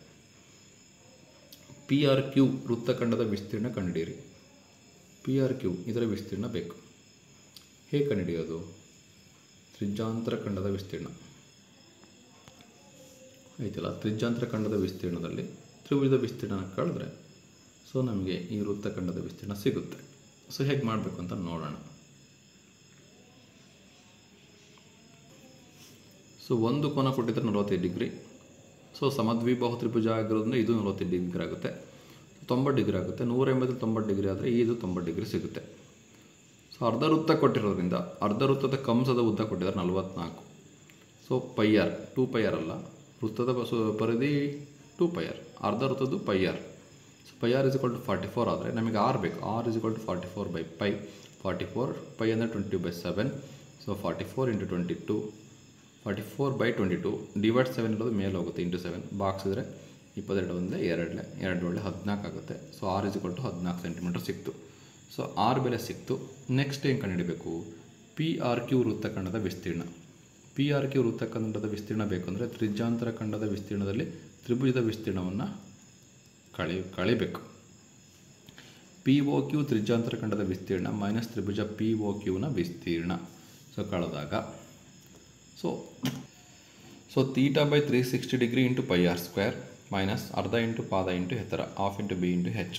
ಥೀಟಾ ಅಂದರೆ 90 degree by 360 degree into 22/7. R ಅಂದರೆ 14 ಇಂಟು 14 ಮೈನಸ್ ಆಫ್ ಪಾದ ಇಂಟು ಎತ್ತರ 14 ಇಂಟು 14. ಲಂಬಕೋನ ತ್ರಿಭುಜದಲ್ಲಿ ಪಾದ ಇಂಟು ಎತ್ತರ 14 ಇಂಟು 14. ಸೊ ಇದು 14 ಇರುತ್ತೆ, ಇದು 14 ಇರುತ್ತೆ. ಪಾದ 14, ಎತ್ತರನೂ ಸಹ 14. ಸೊ ಸಿಂಪ್ಲಿಫೈ ಮಾಡಿದರೆ ನಮಗೆ 56 ಸೆಂಟಿಮೀಟರ್ ಸ್ಕ್ವೇರ್ ಬರುತ್ತೆ. ಸೊ ಇದು 33ನೇ ಪ್ರಶ್ನೆಗೆ ಉತ್ತರ ಆಗಿದೆ ವಿದ್ಯಾರ್ಥಿಗಳೇ. ಸೊ ಮುಂದಿನ ಪ್ರಶ್ನೆಗೆ ಹೋಗೋಣ. ಈಗ 5th ಮೇನ್ ಕೊಟ್ಟಿರುವ ಕೆಳಗಿನ ಪ್ರಶ್ನೆಗಳಿಗೆ ಉತ್ತರಿಸಿ. 4 ಕ್ವಶನ್ ಇರುತ್ತೆ, 4 ಅಂಕ, ಟೋಟಲ್ 16 ಮಾರ್ಕ್ಸ್ ಬರುತ್ತೆ. ಸೊ 34ನೇ ಪ್ರಶ್ನೆ, ಕೊಟ್ಟಿರುವ ರೇಖಾತ್ಮಕ ಸಮೀಕರಣಗಳ ಜೋಡಿಯ ಪರಿಹಾರವನ್ನು ನಕ್ಷೆ ವಿಧಾನದಿಂದ ಕಂಡುಹಿಡಿಯಿರಿ ಅಂತ ಇದೆ. 2x + y = 6, x + y = 4 ಇದೆ. ಸೊ ನಕ್ಷೆ ವಿಧಾನದಿಂದ ಕಂಡುಹಿಡಬೇಕು. ಸೊ ಯಾವ ರೀತಿ ಇದನ್ನು ಬಿಡಿಸ್ಬೇಕಂತ ನೋಡೋಣ. ಸೊ 34ನೇ ಪ್ರಶ್ನೆಗೆ 2x + y = 6 ಸಮೀಕರಣ 1. ಸೊ ಎಕ್ಸನ್ನು 0 ತಗೊಂಡ್ರೆ y 6 ಆಗುತ್ತೆ. y 0 ತಗೊಂಡ್ರೆ 2x = 6 ಆಗುತ್ತೆ, x = 3 ಆಗುತ್ತೆ. y 0 ತಗೊಂಡ್ರೆ x = 3. x ನೋಡಿ ಸಿಂಪಲಾಗಿ ನೋಡಿ, x 0 ತಗೋಬೇಕು, y 6 ಆಗುತ್ತೆ, ಮುಗೀತು, ಕ್ಲಿಯರ್ ಆಯಿತು. y 0 ತಗೊಳ್ಳಿ, 2x = 6 ಆಗುತ್ತೆ, 2x 6 ಆದರೆ 1x 3 ಆಗುತ್ತದೆ, ಅರ್ಧ ಆಗುತ್ತೆ. ಸೊ x 0 ಕೊಟ್ಟಾಗ y 6, y 0 ಕೊಟ್ಟಾಗ x 3. ಸೊ ಇದು 1ನೇ ಪಾಯಿಂಟ್, 1 ಮಾರ್ಕ್ ಬಂದುಬಿಡ್ತು. ಸೆಕೆಂಡ್ ಮಾರ್ಕ್ ಬೇಕು ಅಂದರೆ x + y = 4, ಇದು ಸಮೀಕರಣ 2. ಎಕ್ಸ್ಗೆ 0 ಕೊಡಿ, y 4 ಬರುತ್ತೆ. yಗೆ 0 ಕೊಡಿ, x 4 ಬರುತ್ತೆ. ಸೊ ಎಕ್ಸ್ಗೆ 0 ಕೊಟ್ಟಾಗ y 4, yಗೆ 0 ಕೊಟ್ಟಾಗ x 4. ಇಷ್ಟೇ, ಇದಕ್ಕೆ 1 ಮಾರ್ಕ್ ಬಂತು. 2 ಮಾರ್ಕ್ಸ್ ಬಂದುಬಿಡ್ತು ನಿಮಗೆ, ಸುಲಭವಾಗಿ 2 ಅಂಕ ತೊಗೋಬೋದು. ಸೊ ಇದನ್ನು ಬಳಸ್ಕೊಂಡು ನೀವು ಗ್ರಾಫನ್ನು ಹಾಕಿದರೆ ಆಯಿತು. ಸೊ ಗ್ರಾಫ್ ಹಾಕೋದು ಆಲ್ಮೋಸ್ಟ್ ಗೊತ್ತಿರುತ್ತೆ, ಫೆಮಿಲಿಯರ್ ಇದೆ ನಿಮಗೆ ಗ್ರಾಫ್ ಹಾಕೋದು. ಸೊ ನಾವು ಎಕ್ಸ್ ಅಕ್ಷ 1 ಸೆಂಟಿಮೀಟರ್ = 1 ಮಾನ, ವೈ ಅಕ್ಷ 1 ಸೆಂಟಿಮೀಟರ್ = 1 ಮಾನ ತಗೊಳ್ಳಿ. ಸೊ 2 ಪಾಯಿಂಟ್ಸನ್ನು ನಾವು ಗುರ್ತು ಮಾಡಿದರೆ 2 ರೇಖೆಗಳು ಛೇದಿಸಿದೆ, 2,2 ಅಲ್ಲಿ ಛೇದಿಸಿದೆ. ಸೊ 2x + y = 6 ಅಂತ ಇದೆ ಅಲ್ವಾ. 0 ಕೊಟ್ಟಾಗ ಎಕ್ಸ್ 0 ಕೊಟ್ಟಾಗ y 6 ಬರುತ್ತೆ, ಪಾಯಿಂಟ್ ಇಲ್ಲಿ ಬರುತ್ತೆ. ವೈಗೆ 0 ಕೊಟ್ಟಾಗ x 3 ಬರುತ್ತೆ, ಪಾಯಿಂಟ್ ಇಲ್ಲಿ ಬರುತ್ತೆ. ಸೊ ಇವೆರಡು ಪಾಯಿಂಟ್ನ ಸೇರಿಸಿದ್ರೆ ಒಂದು ರೇಖೆ ಆಗುತ್ತೆ. ಸೊ x 0 ಕೊಟ್ಟಾಗ y 4 ಬರುತ್ತೆ, x 0 ಕೊಟ್ಟಾಗ y 4 ಇದು ಪಾಯಿಂಟ್ ಬರುತ್ತೆ. y 0 ಕೊಟ್ಟಾಗ x 4 ಬರುತ್ತೆ, ಪಾಯಿಂಟ್ ಇಲ್ಲಿ ಬರುತ್ತೆ. ಸೊ ಇವೆರಡನ್ನು ಸೇರಿಸಿ 2 ರೇಖೆಗಳು 2,2 ಅಲ್ಲಿ ಛೇದಿಸುತ್ತೆ, ಅದೇ x = 2, y = 2 ಆಗಿದೆ. ಸೊ ಅದನ್ನು ಬರೀಬೇಕು, x = 2 ಮತ್ತು y = 2 ಅಂತೇಳಿ. ಸೊ ಇದು ಗ್ರಾಫ್ ಆಗಿದೆ ವಿದ್ಯಾರ್ಥಿಗಳೇ. ಸುಲಭವಾಗಿ ಗ್ರಾಫಲ್ಲಿ ನೀವು 4 ಅಂಕಗಳನ್ನು ಪಡ್ಕೋಬೋದು ವಿದ್ಯಾರ್ಥಿಗಳೇ.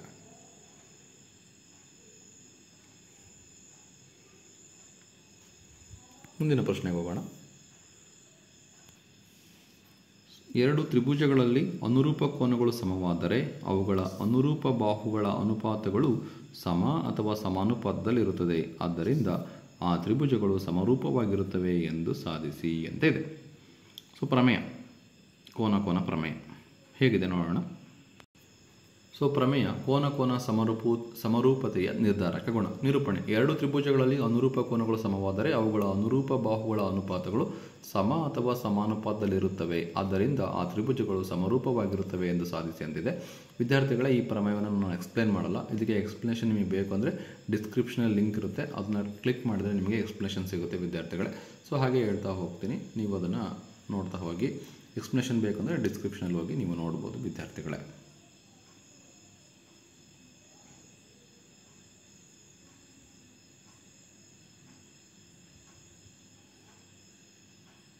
ಸೊ ಈ ಪ್ರಮೇಯದ ಎಕ್ಸ್ಪ್ಲನೇಷನ್ ಡಿಸ್ಕ್ರಿಪ್ಷನಲ್ಲಿದೆ. ಸೊ ಲಿಂಕನ್ನು ಕ್ಲಿಕ್ ಮಾಡಿದರೆ ಪ್ರಮೇಯ ಓಪನ್ ಆಗುತ್ತೆ. ಸೊ ಡೀಟೇಲಾಗಿ ನಿಮಗೆ ಅದರ ಬಗ್ಗೆ ಗೊತ್ತಾಗುತ್ತೆ ವಿದ್ಯಾರ್ಥಿಗಳೇ. ಈಗ ಮುಂದಿನ ಪ್ರಶ್ನೆಗೆ ಹೋಗೋಣ. ಸೊ 36ನೇ ಪ್ರಶ್ನೆ. ಎತ್ತರ 2.8 ಮೀಟರ್, ವ್ಯಾಸ 4.2 ಮೀಟರ್ ಇರುವ ಘನ ಸಿಲಿಂಡರ್ನಿಂದ ಅದೇ ಎತ್ತರ ಮತ್ತು ಅದೇ ವ್ಯಾಸವನ್ನು ಹೊಂದಿರುವ ಶಂಕುವಿನ ಆಕೃತಿಯನ್ನು ಕೊರೆದು ಹೊರತೆಗೆಯಲಾಗಿದೆ. ಹಾಗಾದರೆ ಘನಾಕೃತಿಯ ಉಳಿದ ಭಾಗದ ಪೂರ್ಣ ಮೇಲ್ಮೈ ವಿಸ್ತೀರ್ಣವನ್ನು ಕಂಡುಹಿಡಿಯಿರಿ ಅಂತ ಇದೆ. ಸೊ ಇಲ್ಲಿ ಒಂದು ಸಿಲಿಂಡರ್ ಇದೆ, ಒಳಗೊಂದು ಶಂಕು ಇದೆ. ಈ ಶಂಕುನ ಕಟ್ ಮಾಡಿ ಹೊರ ತೆಗೆದಾರೆ. ಸೊ ಹೊರ ತೆಗೆದಾಗ ಉಳಿದ ಭಾಗದ ಆಕೃತಿಯ ಪೂರ್ಣ ಮೇಲ್ಮೈ ವಿಸ್ತೀರ್ಣ ಕೇಳಿದರೆ, ಸೊ ಉಳಿದ ಭಾಗದ ಆಕೃತಿಯ ಪೂರ್ಣ ಮೇಲ್ಮೈ ವಿಸ್ತೀರ್ಣ ಬೇಕು ಅಂದರೆ ಇಲ್ಲಿ ವೃತ್ತದ ವಿಸ್ತೀರ್ಣವನ್ನು ತಗೋಬೇಕು, ಶಂಕುವಿನ ಪಾರ್ಶ್ವ ಮೇಲ್ಮೈ ವಿಸ್ತೀರ್ಣ ತಗೋಬೇಕು, ಸಿಲಿಂಡರ್ನ ಪಾರ್ಶ್ವ ಮೇಲ್ಮೈ ವಿಸ್ತೀರ್ಣ ತಗೋಬೇಕು. ಸೊ ಮೂರನ್ನು ನಾವು ಕೂಡಿಸಿದರೆ ನಮಗೆ ಉಳಿದಿರತಕ್ಕಂಥ ಘನಾಕೃತಿಯ ಪೂರ್ಣ ಮೇಲ್ಮೈ ವಿಸ್ತೀರ್ಣ ಸಿಗುತ್ತೆ. ಸೊ ಮಧ್ಯೆ ಕಟ್ ಮಾಡಿ ತೆಗೆದಾಗ ಸೊ ಈ ಕಡೆ ಇಷ್ಟು ಭಾಗ ಉಳಿಯುತ್ತೆ, ಇದು ಶಂಕುವಿನ ಪಾರ್ಶ್ವ ಮೇಲ್ಮೈ ವಿಸ್ತೀರ್ಣ. ಸೊ ಈ ಕಡೆ ಈ ಭಾಗ 2 ಉಳಿಯುತ್ತೆ, ಇದು ಸಿಲಿಂಡರ್ನ ಪಾರ್ಶ್ವ ಮೇಲ್ಮೈ ವಿಸ್ತೀರ್ಣ. ಸೊ ಇದೊಂದು ವೃತ್ತ ಉಳಿಯುತ್ತೆ, ಇದು ವೃತ್ತದ ಪಾರ್ಶ್ವ ಮೇಲ್ಮೈ ವಿಸ್ತೀರ್ಣ. ಸೊ ಮೂರನ್ನು ತಗೊಂಡ್ರೆ ನಮಗೆ ಉಳಿದ ಭಾಗದ ಪೂರ್ಣ ಮೇಲ್ಮೈ ವಿಸ್ತೀರ್ಣ ಸಿಗುತ್ತೆ ವಿದ್ಯಾರ್ಥಿಗಳೇ. ಸೊ ಯಾವ ರೀತಿ ಮಾಡಬೇಕು ಅಂತ ನೋಡೋಣ. ಸೊ 36ನೇ ಪ್ರಶ್ನೆ. 4.2 ವ್ಯಾಸ ಇದೆ, ಎತ್ತರ 2.8 ಮೀಟರ್ ಇದೆ. ಇಲ್ಲಿ ಶಂಕುವಿನ ಎತ್ತರ h, ಇದು 2.8, ಇದು ಎಷ್ಟಿದೆ ಅಷ್ಟೇ ಇರುತ್ತೆ, 2.8 ಮೀಟರ್. ಸೊ ವ್ಯಾಸ 4.2 ಇದೆ, ವ್ಯಾಸ 4.2 ಇದ್ದರೆ ತ್ರಿಜ್ಯ ಅರ್ಧ ಇರುತ್ತೆ, 2.1 ಮೀಟರ್ ಆಗುತ್ತೆ. ಸೊ ನಮಗೆ ಶಂಕುವಿನ ಓರೆ ಎತ್ತರ ಬೇಕು, L √r² + h², L √r² ಅಂದರೆ 2.1 ಹೋಲ್ ಸ್ಕ್ವೇರ್, h² ಅಂದರೆ 2.8 ಹೋಲ್ ಸ್ಕ್ವೇರ್. ಸೊ ಇವೆರಡನ್ನು ಗುಣಾಕಾರ ಮಾಡಿ 4.41 ಬರುತ್ತೆ, ಇದನ್ನೇ ಗುಣಾಕಾರ ಮಾಡಿ 2.8 × 2.8 7.84 ಬರುತ್ತೆ. ಇವೆರಡನ್ನು ಕೂಡಿಸಿ 12.25 ಬರುತ್ತೆ. ಸೊ √12.25 ಅಂದರೆ 3.5 ಮೀಟರ್ ಬರುತ್ತೆ. L = 3.5 ಮೀಟರ್ ಸಿಕ್ತು. ಸೊ ಶಂಕುವಿನ ಓರೆ ಎತ್ತರ ಸಿಕ್ತು, ಶಂಕುವಿನ ತ್ರಿಜ್ಯ ಸಿಕ್ತು. ಸೊ ಸಿಲಿಂಡರ್ನ ತ್ರಿಜ್ಯನೂ ಅಷ್ಟೇ, r = 2.1, ಸಿಲಿಂಡರ್ನ ಎತ್ತರ h = 2.8 ಮೀಟರ್ ಇದೆ. ಸೊ ನಮಗೆ ಘನಾಕೃತಿಯ ಪೂರ್ಣ ಮೇಲ್ಮೈ ವಿಸ್ತೀರ್ಣ ಬೇಕಾಗಿದೆ. ಸೊ ಘನಾಕೃತಿಯ ಪೂರ್ಣ ಮೇಲ್ಮೈ ವಿಸ್ತೀರ್ಣ ಬೇಕು ಅಂದರೆ ಸಿಲಿಂಡರ್ನ ಪಾರ್ಶ್ವ ಮೇಲ್ಮೈ ವಿಸ್ತೀರ್ಣ ಪ್ಲಸ್ ಶಂಕುವಿನ ಪಾರ್ಶ್ವ ಮೇಲ್ಮೈ ವಿಸ್ತೀರ್ಣ ಪ್ಲಸ್ ವೃತ್ತದ ವಿಸ್ತೀರ್ಣ ಮೂರನ್ನು ಕೂಡಿಸಬೇಕಾಗುತ್ತೆ. ಸಿಲಿಂಡರ್ನ ಪಾರ್ಶ್ವ ಮೇಲ್ಮೈ ವಿಸ್ತೀರ್ಣ 2πrh ಪ್ಲಸ್ ಶಂಕುವಿನ ಪೂರ್ಣ ಪಾರ್ಶ್ವ ಮೇಲ್ಮೈ ವಿಸ್ತೀರ್ಣ πrl ಪ್ಲಸ್ ವೃತ್ತದ ವಿಸ್ತೀರ್ಣ πr². ಸೊ ಮೂರಲ್ಲೂ ಕಾಮನ್ πr ಇದೆ. ಸೊ πrನ್ನು ಹೊರಗೆ ತೆಗೆದ್ರೆ ಇಲ್ಲಿ 2h ಉಳಿಯುತ್ತೆ, ಪ್ಲಸ್ ಇಲ್ಲಿ L ಉಳಿಯುತ್ತೆ, ಇಲ್ಲಿ ಪ್ಲಸ್ r ಉಳಿಯುತ್ತೆ. π ಅಂದರೆ 22/7, r ಅಂದರೆ 2.1, ಬ್ರ್ಯಾಕೆಟ್ ಆಫ್ 2 × h ಅಂದರೆ 2.8 ಪ್ಲಸ್ L ಅಂದರೆ 3.5 ಪ್ಲಸ್ r ಅಂದರೆ 2.1. ಇಷ್ಟನ್ನು ಸಿಂಪ್ಲಿಫೈ ಮಾಡಿದರೆ 73.92 ಮೀಟರ್ ಸ್ಕ್ವೇರ್ ಬರುತ್ತೆ. ಸೊ ಇದು ಘನಾಕೃತಿಯ ಪೂರ್ಣ ಮೇಲ್ಮೈ ವಿಸ್ತೀರ್ಣವಾಗಿದೆ ವಿದ್ಯಾರ್ಥಿಗಳೇ. ಸೊ ಈಸಿ ಇದೆ. ಸೊ ನೀವು ಸುಲಭವಾಗಿ ಈ ಲೆಕ್ಕವನ್ನು ಮಾಡ್ಬೋದು. ಸೊ ಕಾನ್ಸೆಪ್ಟನ್ನು ಸರಿಯಾಗಿ ಅರ್ಥ ಮಾಡಿಕೊಂಡ್ರೆ ಈ ಒಂದು ಪ್ರಶ್ನೆಗೆ ಸುಲಭವಾಗಿ ಉತ್ತರವನ್ನು ಬರಿಬೋದು ವಿದ್ಯಾರ್ಥಿಗಳೇ. ಸೊ ಮುಂದಿನ ಪ್ರಶ್ನೆಗೆ ಹೋಗೋಣ. ಸೊ 37ನೇ ಪ್ರಶ್ನೆ. ಒಂದು ಸಮಾಂತರ ಶ್ರೇಣಿಯಲ್ಲಿ 4ನೇ ಪದವು 11 ಮತ್ತು 7ನೇ ಪದವು 4ನೇ ಪದದ 2ರಷ್ಟಕ್ಕಿಂತ 4 ಹೆಚ್ಚಾಗಿದೆ. ಹಾಗಾದರೆ ಸಮಾಂತರ ಶ್ರೇಣಿಯನ್ನು ಬರೆಯಿರಿ ಹಾಗೂ ಈ ಶ್ರೇಣಿಯ ಮೊದಲನೇ ಪದ ಮತ್ತು 13ನೇ ಪದಗಳ ಮೊತ್ತವು ಅದರ 7ನೇ ಪದದ 2ರಷ್ಟಿರುತ್ತದೆ ಎಂದು ತೋರಿಸಿ ಅಂತ ಇದೆ. ಹಾಗೆ ಅಥವಾ ಇದೆ 30 ಪದಗಳಿರುವ ಒಂದು ಸಮಾಂತರ ಶ್ರೇಣಿಯಲ್ಲಿ 4ನೇ ಮತ್ತು 8ನೇ ಪದಗಳ ಮೊತ್ತ 24 ಹಾಗೂ 6ನೇ ಮತ್ತು 10ನೇ ಪದಗಳ ಮೊತ್ತ 44 ಆದರೆ ಆ ಶ್ರೇಣಿಯ ಕೊನೆಯ 3 ಪದಗಳನ್ನು ಕಂಡುಹಿಡಿಯಿರಿ ಅಂತ ಇದೆ. ಸೊ 2 ಪ್ರಶ್ನೆ ಇದೆ, ಎರಡರಲ್ಲಿ 2 ಪ್ರಶ್ನೆಗಳನ್ನು ನೋಡೋಣ. ನೀವು ಎಕ್ಸಾಮಲ್ಲಿ ಯಾವುದು ಸುಲಭ ಇದೆ ಒಂದು ಪ್ರಶ್ನೆಗೆ ಉತ್ತರವನ್ನು ನೀವು ಬರೀಬೇಕು ವಿದ್ಯಾರ್ಥಿಗಳೇ. ಸೊ 4ನೇ ಪದ 11, A4 = 11. 7ನೇ ಪದವು A7 = 4ನೇ ಪದದ 2ರಷ್ಟು 2 × A4. ಸೊ 4 ಹೆಚ್ಚಾಗಿದೆ ಪ್ಲಸ್ 4. A7 ಅಂದರೆ A + 6D that is = 2. A4 ಅಂದರೆ A + 3D plus 4. A + 6D = 2A + 6D ಗುಣಾಕಾರ ಮಾಡಿ ಪ್ಲಸ್ 4. ಸೊ 2A + 6D + 4 ಹೇಗಿದೆ ಹಾಗೆ ಬರ್ದೇನೆ. ಇದನ್ನು ಈ ಕಡೆ ತಂದರೆ -A - 6D = 0. -6D + 6D cancel. 2A ಅಲ್ಲಿ 1A ಹೋದರೆ A + 4 = 0. A = -4 ಆಗುತ್ತೆ. A = -4 ಆದರೆ A + 4 = 11. A + 3D = 11. A + 4 ಅಂದರೆ A + 3D. A = -4 + 3D = 11. 3D = 11 + 4 -4 ಬಂದರೆ ಈ ಕಡೆ ಬಂದರೆ +4 ಆಗುತ್ತೆ. 3D = 15. D = 15/3. D = 5 ಆಗುತ್ತೆ. A = -4 ಆದರೆ D = 5 ಆಗುತ್ತೆ. ಸಮಾಂತರ ಶ್ರೇಣಿ ಬೇಕು. A + D A + 2D. So A ಅಂದರೆ -4, A + D ಅಂದರೆ -4 + 5. ಸೊ +1 ಬರುತ್ತೆ -4. ಇಲ್ಲಿ A + 2D ಅಂದರೆ -4 + 2 × D ಅಂದರೆ 5. 5 × 10, 10ರಲ್ಲಿ 4 ಹೋದರೆ 6. ಸೊ -4 1 6 ಬರುತ್ತೆ. ಸೊ ಇದು 37ನೇ ಪ್ರಶ್ನೆಗೆ ಉತ್ತರ. ಇನ್ನೂ ಕಂಪ್ಲೀಟ್ ಆಗಿಲ್ಲ, ಇನ್ನೂ ಸ್ವಲ್ಪ ಇದೆ, ಏನಿದೆ ಅಂತ ನೋಡೋಣ. ಸೊ ಮೊದಲನೇ ಪದ ಮತ್ತು 13ನೇ ಪದಗಳ ಮೊತ್ತ A + A 13 ಯಾವುದು ಸಮನಾಗಿರಬೇಕು ಅಂತ ಸಮನಾಗಿರುತ್ತೆ ಅಂತ ತೋರಿಸಿ ಅಂತ ಹೇಳಿದ್ದಾರೆ. So a plus 13, a plus a13, a plus a13 ಅಂದರೆ a plus 12d, a plus a ಅಂದರೆ 2a plus 12d. ಇಲ್ಲಿ 2ನ ಕಾಮನ್ ತೆಗೆದ್ರೆ a plus 6d. So a plus 6d ಅಂದರೆ a 7ಗೆ ಸಮ. ಸೊ ಮೊದಲನೇ ಪದ ಮತ್ತು 13ನೇ ಪದಗಳ ಮೊತ್ತವು 7ನೇ ಪದದ 2ರಷ್ಟಿರುತ್ತೆ. ಸೊ 2 ಅಂತ ಸಾಧಿಸಿ ಅಂತ ಇದೆ. 2 ಇಂಟು 7ನೇ ಪದ. ಸೊ ಇದು 37ನೇ ಪ್ರಶ್ನೆಗೆ ಉತ್ತರ ಆಗಿದೆ ವಿದ್ಯಾರ್ಥಿಗಳೇ. ಇದರಲ್ಲಿ ಅಥವಾ ಇದೆ. ಸೊ ಅಥವಾ ನೋಡೋಣ.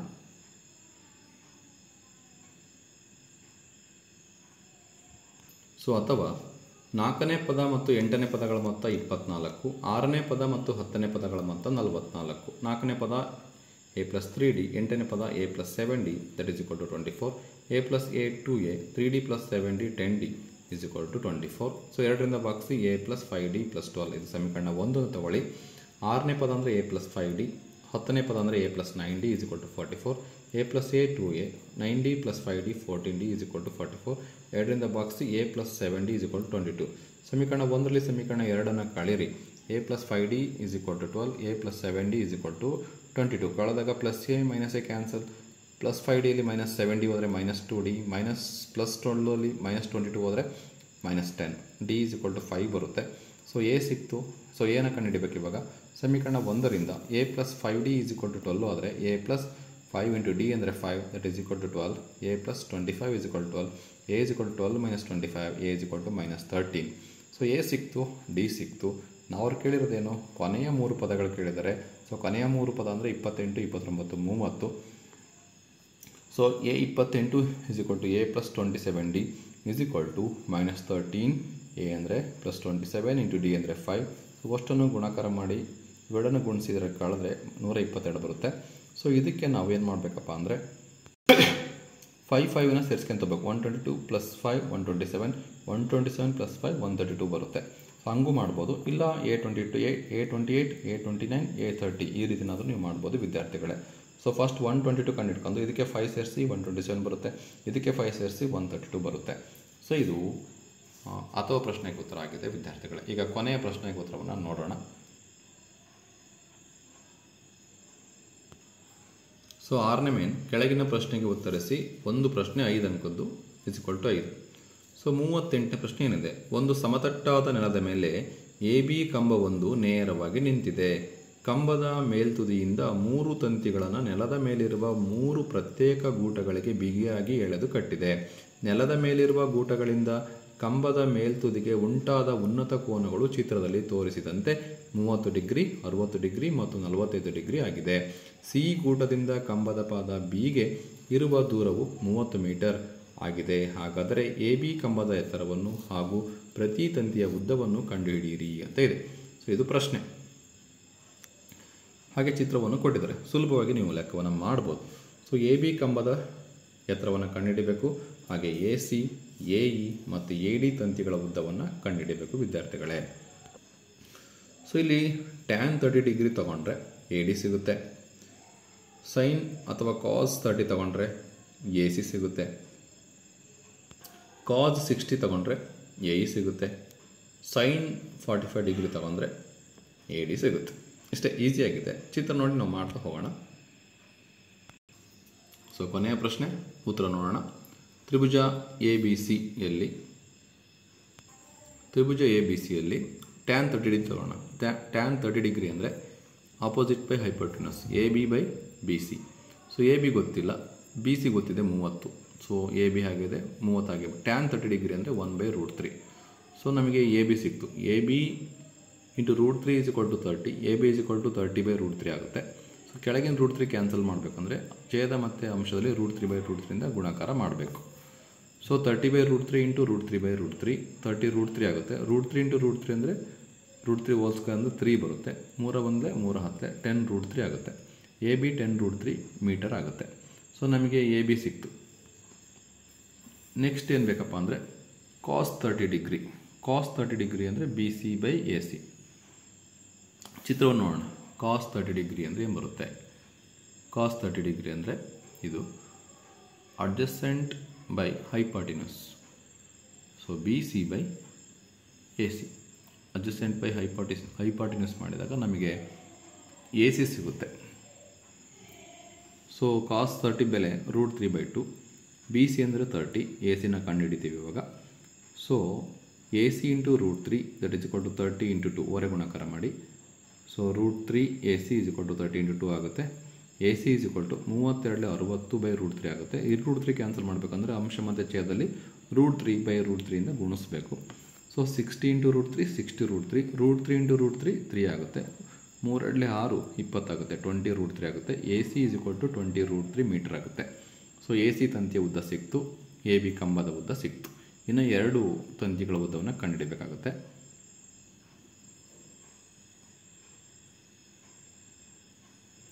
ಸೊ 60 ಡಿಗ್ರಿ ಇದೆ, ನಮಗೆ ಎ ಇ ಬೇಕು.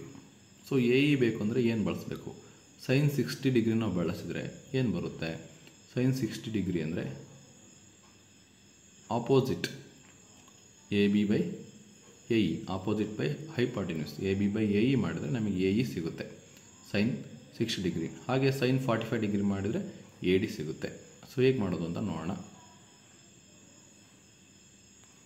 ಸೊ ತ್ರಿಭುಜ ಎ ಬಿ ಇನಲ್ಲಿ sine 60 degree is equal to A B by a E.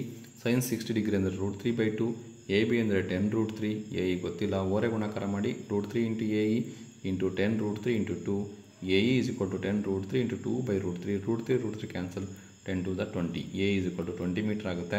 ಹಾಗೆ ತ್ರಿಭುಜ ಎ ಬಿ ಡಿಗೆ ಬಂದರೆ ತ್ರಿಭುಜ ಎ ಬಿ ಡಿನಲ್ಲಿ sine 45 degree is equal to A B by A D ಆಗುತ್ತೆ.